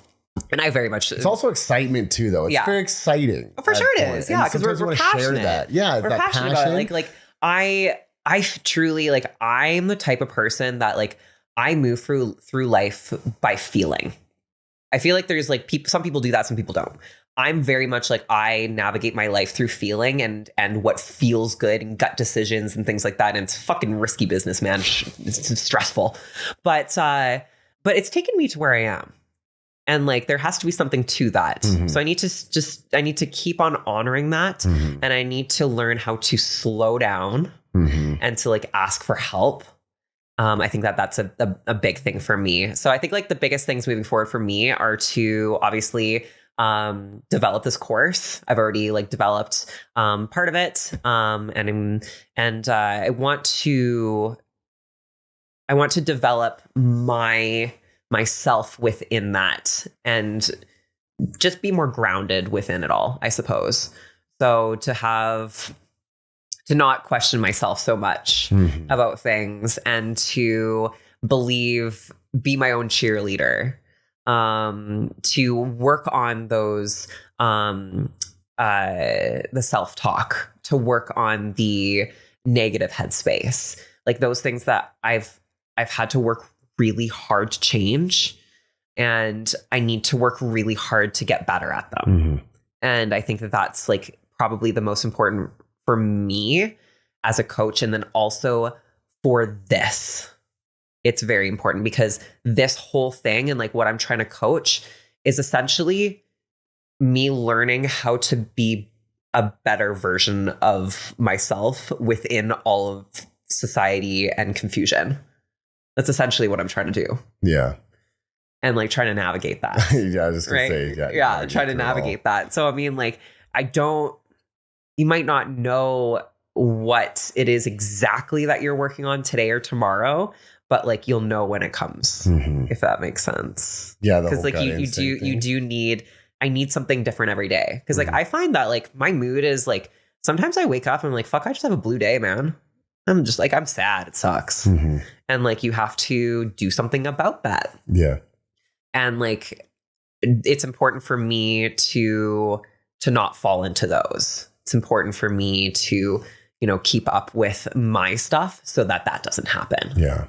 I think that's probably like the most important for me is like making sure I'm taking care of me. Cause I always always, I will pick someone else over myself. Mm-hmm. Always. And in every relationship in my life, I have chosen the other person over myself, and it's never ended well. Yeah. And I'm starting, like, this is the first time in my life that I'm like really realizing like that I wasn't doing that before. I thought that I was, but I wasn't. Yeah. So now I'm starting to take time for myself and do things for me and like ask myself, okay, like, am I doing this because I want to, or am I doing this because I think this person wants me to? Mm-hmm. Okay. Right? Things like that. Makes a lot of sense. Yeah. Cause I always say, like, if you're not 100% investing in yourself, you cannot be 100% for others. So it's like, no. A lot of parents like hate me for this, but they're like, my kids come first. I said, well, then that's not being the best parent, because you have to put yourself first. Because if you don't make time for yourself, how do you expect to make time for your children? Kind of thing. Yeah. You're right though. Like, just look at the analogy. If you're on an airplane and it crashes or whatever, like you need to put the mask on your child first. Yeah. Or no, sorry, on you first. I said that wrong. Yeah. So you need to put on yourself. You need to take care of you first. Because that is the actual instructions, is it not? Yeah. The instructions are you have to deal with you first, and then you put it on your child. There's a reason for that. Again, connections, people. Like things like everything makes sense when you start thinking like this. And like, I'm obviously not a parent, so for me to say that could be like arrogant or whatever. Like I because it's so funny because like I work with a lot of children. Yeah. I think I'm trying to make that more known. That's what I kind of would like to be a niche. And cool. So I like it. But like, I remember I worked with this one person and he had was known as an MC4R mutation and essentially didn't produce leptin. Right. And so I did all this research and everything. And he was 13 years old, almost 360 pounds or something like that. He's very obese. Yeah. And I was thinking, okay, well, this mutation is really serious and so on and so forth. It wasn't. It was the parents. It was the love. They continued to feed him when they shouldn't have. And I never understood that. Until I got her. Until I got Chunky Monkey. Yes, until I got Chunky Monkey here, I never understood what that was like. And I'm not trying to compare my dog to your children. Well, no, it's not the same, but it's the same. Like, like you can't compare, but you can. It's like Peppa. Peppa needs more food. She is much more active than Heidi. She's constantly running and chasing, and she's still she's younger than Heidi. Yeah. So I'll weigh out Peppa's food. And then I'll feel guilty because Heidi's getting less or whatever. At this point, I've kind of overcome that because half the time she just takes forever to eat her food anyways. But like I was telling you before you even walked in the house, it just was like, I don't understand why she's overweight. As I'm giving her everything, all my leftovers and tons of treats. And so I started to understand that, right? But I also understand the emotion that it makes me feel that if you do get too chunky over here, I'm lessening your lifespan and I'm going for that Guinness World Book of Records. I do red light therapy with them. I'm so serious about that. You know what I mean? Amazing. Because I couldn't imagine my life without Heidi. So I get it. But at the same time, I do also understand you have to put yourself first. Yeah. Because if I don't put myself first and I don't look after my health, I can't take care of them. Yeah. I can't afford their food. Yeah. I can't afford a vet if something were to happen, all that kind of stuff. And so you have to put yourself first. And it doesn't mean that you're not taking care of that other person. It's doesn't not make you a bad selfish person. act. No. Like, that's what people don't understand is that like being selfish is not like selfish. That's like, exactly like we really have we've used the term for something that it's not. Like, why we had to make it derogatory, I don't understand. Yeah. Like maybe if it was like, you had two umbrellas and you were in a rain and you weren't giving the that's the context, right? Yeah. But we can't call somebody selfish because they didn't want to come pick you up when you needed a ride because they need to get to bed at time at 9 p.m. because they had to get up at 5 a.m. I don't think that's selfish. They're looking after themselves. Yeah. Okay. Well, they're creating boundaries. That's like, I say this to my clients all the time. We talk about boundaries so much because if you don't create boundaries for yourself and for your family, you won't be able to be happy or successful in the things that you want to be successful because you're going to be putting too much time and effort into areas that don't need it or where you need to put more energy into other areas. Right. And it's upsetting because people live lives with zero boundaries. I think mostly of mums when I think about this, because mums will just let themselves go, quote unquote, like in the sense of in the sense of like they just like stop taking care of themselves because they stop like doing those extra things. Like, oh, like before kids, I used to read a book and like I used to go for walks and I used to love like going to Pilates. And then you stop doing all of that when you have a kid, and then all of your attention goes towards that. And like that's your entire life. And all you have to talk about is your child, which I mean, like your kids are great. I want you to talk about them. That's great. But like you also need to have your own shit. You also need to have like your own stuff so that you can be there for your kids, and they can also see that you are like happy, healthy, and like living a balanced life as they grow up. So what's your view, maybe a little off topic, but on relationships that way, about having separate lives?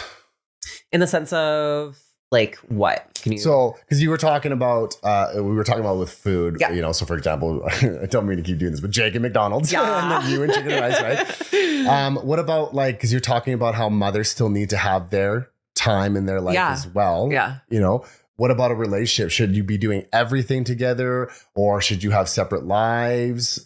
Like 50-50, meaning like, you know, should you go out with your friends every Saturday while the boyfriend stays home, or should you be going out together? Or how do you feel about that in a relationship? So I think that there's no right answer here, because I think it depends on the person, the individual, and the needs of the other person in the relationship. Because each relationship, when a relationship starts, you should have your non-negotiables. And those you should talk about those. What are those for you? That's a good question. So I think like they've changed, obviously, because like I think that like my non-negotiables have changed now. Like my non-negotiables are like Jake and I always go to bed at the same time. Okay. Like always. So that's what I mean though. Yeah. Like so we always go to bed together. Yeah. But I like that. There's that part too, where you have to agree with that, because that is one too. For me, I'm the opposite. I'm okay if you go to bed later than me. Sometimes I like that, because then like, it's like that background noise of them doing something or watching TV or whatever is comforting to me. Yeah. So I don't care about the same bedtime. Right. Okay. But I can understand why you would feel that way. Yeah. I think I can understand why you would feel that way. So, and that's kind of what I meant about with the relationships, if you should have your own thing. I think it's comfortable. I mean, like, I don't think that every relationship should do everything together. And I don't think that every relationship should do everything apart. I think that there is a happy medium, like living in the gray. Like you shouldn't live in the black and white. You should live in the gray. And I think that relationships should be like that too. And I think there should be like almost like a level, and like you can or like a scale, sorry. Like there should be a scale, and you should be able to move that scale. Like, cause like there's going to be portions of your life that you need more support. And there's going to be portions of the other significant's life that they need more support. And that might mean that you need to give a little bit more time and energy to that person. And that just means that you're, you know, comforting them and you're working within that scale. So you believe in compromising in a relationship? To an extent. Yes. Like compromising to an extent of like healthiness. Like I think that like all relationships need some sort of compromise for sure. Like if you're going to live under the same roof, like you obviously can't do everything your way all the time. Yeah. Like that's just life. But I think that it's healthy to have different activities and different interests. I think that it's important. I think it's also really important to have like separate social groups. I think is important. Jake has a very large friend group that I'm also like kind of friends with. Like they're like friend associates. That's a good one. Like I would we were not best friends. Like I wouldn't like tell them my like whole life story about everything. But like I love hanging out with them. They're super awesome people. Right. And that's nice. And then he has that for my friends too. Right. So I think that's healthy, is like he has his escape and I also have my escape, but we are also each other's escape. Okay. If that makes sense. No, I get that. Yeah. Yeah. That's to me, like, I think I sabotage my health in a relationship because that person is my escape almost sometimes. Now, I haven't been in a relationship for, like, I dated on and off, but like, I think it's been almost 4 years now. Right. Because I knew if I got into another one, it just was going to be the same thing. It's going to be the same thing. And because like, you talk about just relationship, imposter syndrome, all that kind of stuff. Like I knew there was still issues that had to be dealt with. I knew there was still change that needed to happen, and there was health that needed to be obtained. And there still is. I'm still working on it. Yeah. But I feel like I am in a much better place. But then that fear of getting involved with somebody and sabotaging again. It's scary. And so, I mean, I can relate to that. Like I was scared to, well, first of all, I did not want to date Jake at all. Like I was in I actually remember that. I remember that. like I didn't want to be in a relationship. I had just got out of a relationship. I was in no means like in a state where I was healthy to be like dating or doing anything like that. Like I was not in a good place. But you know, he was persistent, and like we took it slow, and like it sometimes like when you don't expect. Like sometimes when you don't expect things, like that's like when you need it. Or like when you don't want something, when you think you don't want something, that's when you really need it. And like he, now looking back on it, that was the best decision I could have made in that time for both of us, because we both grew. Like he is a completely different person today than when like we first started dating. And I would say likewise for me too. Yeah. I think that we both have grown in very different directions, but like together, if that makes sense. Yeah. And like he has propelled that for me, and I have propelled that for him. Which honestly, like, I don't think that you could ask for something like better in a relationship. Yeah. Is like I am unknowingly pushing him to be a better person, right? And he is unknowingly pushing me to be a better person. And I didn't even know that he was doing that. And I didn't know that I was doing that for him. It's probably for the best, though. Yeah, no, it was. Like I had no fucking idea any of this shit was happening while it was happening. I just was like going through it day by day, like just trying to like, you know, work through my shit. And like him being such a different person than me automatically just like challenged that. Yeah. And challenged like my identity, and challenged the things that like I believed in, and challenged the things that I thought were important, and made me really understand what was, I guess, or I guess woke me up more so. Cause it's almost like I was in I was like a freight train, and I didn't know, like there was no other direction. And it's almost like dating Jake took me off the freight train and allowed me to get into like a car and go wherever the fuck I want. Yeah. Like, and I wouldn't have known that unless it happened, because I would have still just been on that freight train. Yeah. Right. So what's the takeaway? Date a power lifter. Yeah. So yeah, I mean, fuck, I don't know. So as of right now, as of right now, how would you say your relationship with food is? Definitely the best it's ever been in my entire life. To the point that I didn't even know that this was possible. I like don't obsess over food anymore.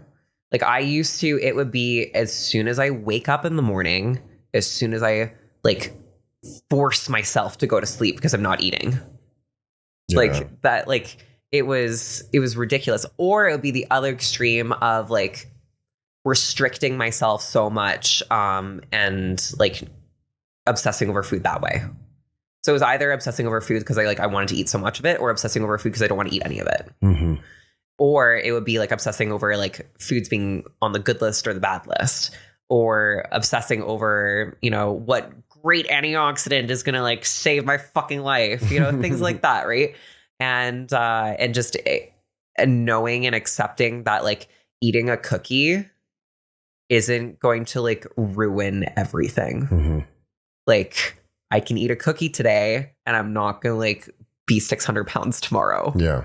Like I can eat a cookie today and I can like not feel guilty or like not have digestion issues. Like that's a huge one for me. I can eat a cookie without digestion issues. Like what? And that's all because of like just like the little things that I've changed, like perception, mindset. And obviously I worked on like my gut and stuff like that too, to be able to eat different foods. But like I would have never experienced any of that. Yeah. Like that's crazy to me. Like I am in a completely different place now than I was a year, 2 years ago. Like ridiculous, like bipolar opposite. Yeah, because when did we go to the cabin? I think it was about 2 years ago. Yeah, because like I remember you were really in your head then. Yeah. Like you were really in your head then. That's like what I'm like referring to. Like when I'm talking, like that's the headspace. And like that's it you right could there. Watch that play out in real time. Yeah.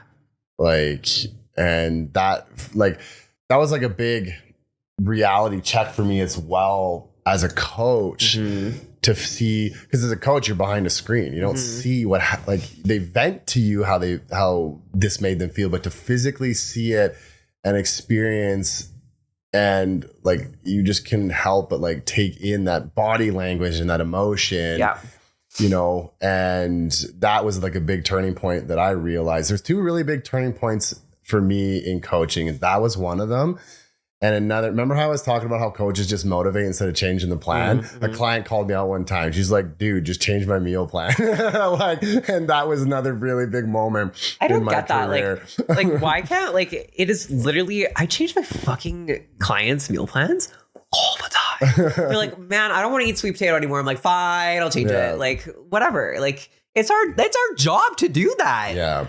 Like, and they need to enjoy the process. And if you're like, I want clients out there, whoever you are, like, if you don't want to eat sweet potato on your fucking program, ask your client or ask your coach to not put fucking sweet potatoes on your program. It's not written in stone. Like, it is not written. Like, just ask.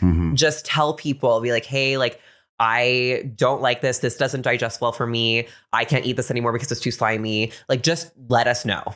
Yeah. Because if you are constantly forcing yourself to eat that and it's not like satisfying you, you're going to binge or you're going to lie to us. Yeah. And it's just going to be it's just going to turn into a huge issue when it doesn't need to be, when we can just change the sweet potato to something different. Yeah, exactly. And what I tell my clients too is, remember, if you saw how I ate, I will literally drink olive oil from the bottle. I'm not a chef. Yeah. So when I create a plan, they have to remember that I'm not a chef. So you have to come with me with ideas, and I will tell you if this will work or not. Right. So we have to be a team in this, because like people, it is well known now. People will ask me like, well, what's the flavor like? And then they'll wait a minute. No, because they know I'll drink oil out of a bottle. Yeah. Right. And so that's something that I always tell my clients as well. I was like, just because it says ground beef and rice and broccoli doesn't mean you can't add spices. Doesn't mean you can't throw a little bit of this. It doesn't mean you can't do that. It's add just some salsa this, or whatever. Yeah, this is how I eat it. So I don't have that expertise or knowledge or know-how. She's like an old woman now. Because Peppa hit her really hard a long time ago, or like a month or so ago. And I can't. So going back to, remember how I was saying I feed Peppa more? Well, Peppa needs to walk. I can't not let her walk. Right, yeah. Even though she's probably going to need a solid week to 2 weeks off. Anyone that's not watching the video, we're talking about Heidi, my dog. Yeah. So, but anyways, life is so interesting, especially like going from opera singer to bodybuilder, you know, and like hardcore. Like, if you're okay with it, I'd like to post up one of like your hardcore shots on stage if you're all right with that, especially in the beginning, so people can see where you're coming from. Because like right now, like I said, you're just wearing a hoodie and I'm like and black, in like the attire, so like to see, because that's going from one extreme to the next, and once again, too, I think that just gives you more power with what you are trying to do now, moving forward with how you're trying to help people, because they need to see this. They do. Right. Yeah. They need to see this. They need to hear your story and know that like there is a way out, or there is always light at the end of the tunnel, you know, and if you know, if you can do it, you can help them do it as well. Yeah. Well, that's the idea. Like, I want people to feel empowered. Like, dieting and constantly like feeling like you're failing because you can't stick to it, or you lose 10 pounds and you gain it 15 back, you lose 5, you gain whatever, right? Like, it's not the answer. It's causing the issue. It's feeding the issue. So let's find an answer together and let's like make it last, right? Like, it's just, it's asking those questions and looking for the real answer, instead of falling into that blame, guilt, shame, and then just like redoing that over and over and over again. Yeah. Stop feeling shitty. Like, life is way too short to feel shitty and to only eat celery. Yeah. Like, come Add some on. peanut butter to that celery. Yeah. Like, come on. Yeah. And like for us to say no to so many things, like for the rest of our life, like I'm never going to eat crackers again. Like, what? Like, why? I'll never touch gluten again. I'll never touch carbs again. Yeah. Like having these diet culture language, like I don't eat carbs. I don't eat past 7 o'clock. I don't eat breakfast. I only eat between 12 and 6. It's all of these things that it's just like, it's very confusing. And yes, sometimes these things work for people and that's great. But it's when we get obsessive and when we get, the perception shifted into a negative headspace where it's not good. Yeah. Like, yes, those things work for people, but if you're not in the right headspace, it's not going to work for you. Yeah, exactly. That's the thing. That's the message right there. If you're not in the right headspace, it's not going to work. Yeah, it's all about that mental state. And so I definitely, like I said, I admire you for all of this, the vulnerability, and then choosing to use that to help others, as I mentioned, I think is amazing. And I would love to have you back on again once you start getting like through that course and getting it out, and then just hearing your experience of that and taking on those kind of individuals and how you've helped them. I think just to add more value to this. Yeah, no, I totally agree. And like I said, you should, attach your story to that so people can understand, and get rid of that damn imposter syndrome. Obviously easier said than done. Yeah. But working on it. That, you're going to have this ability to help people because a lot of people need this kind of help. They really do. Yeah. I think there's a huge, population for it. I think that almost everyone can at least relate to this. Yeah. Right. Like whether or not it's right for you, you can relate to it. Mm-hmm. Exactly. Right. And that's really what it's about. It's just like figuring out how to be the best version of yourself. That's really what it is. Yeah. Right. Yeah. So thank you so much for your time, Jordan. I really appreciate it. And I'm very stoked about this. I can't wait to put this one out because, like I said, a lot of people need to hear this. So I think you're going to do amazing things with this plan that you have. And I'm here to fully support it. And I want to be in on the details. And like I said, I would love to have you back on once you get a little further in and have some new experience and stuff. So for sure. Okay. Awesome. Okay. Take care, everybody.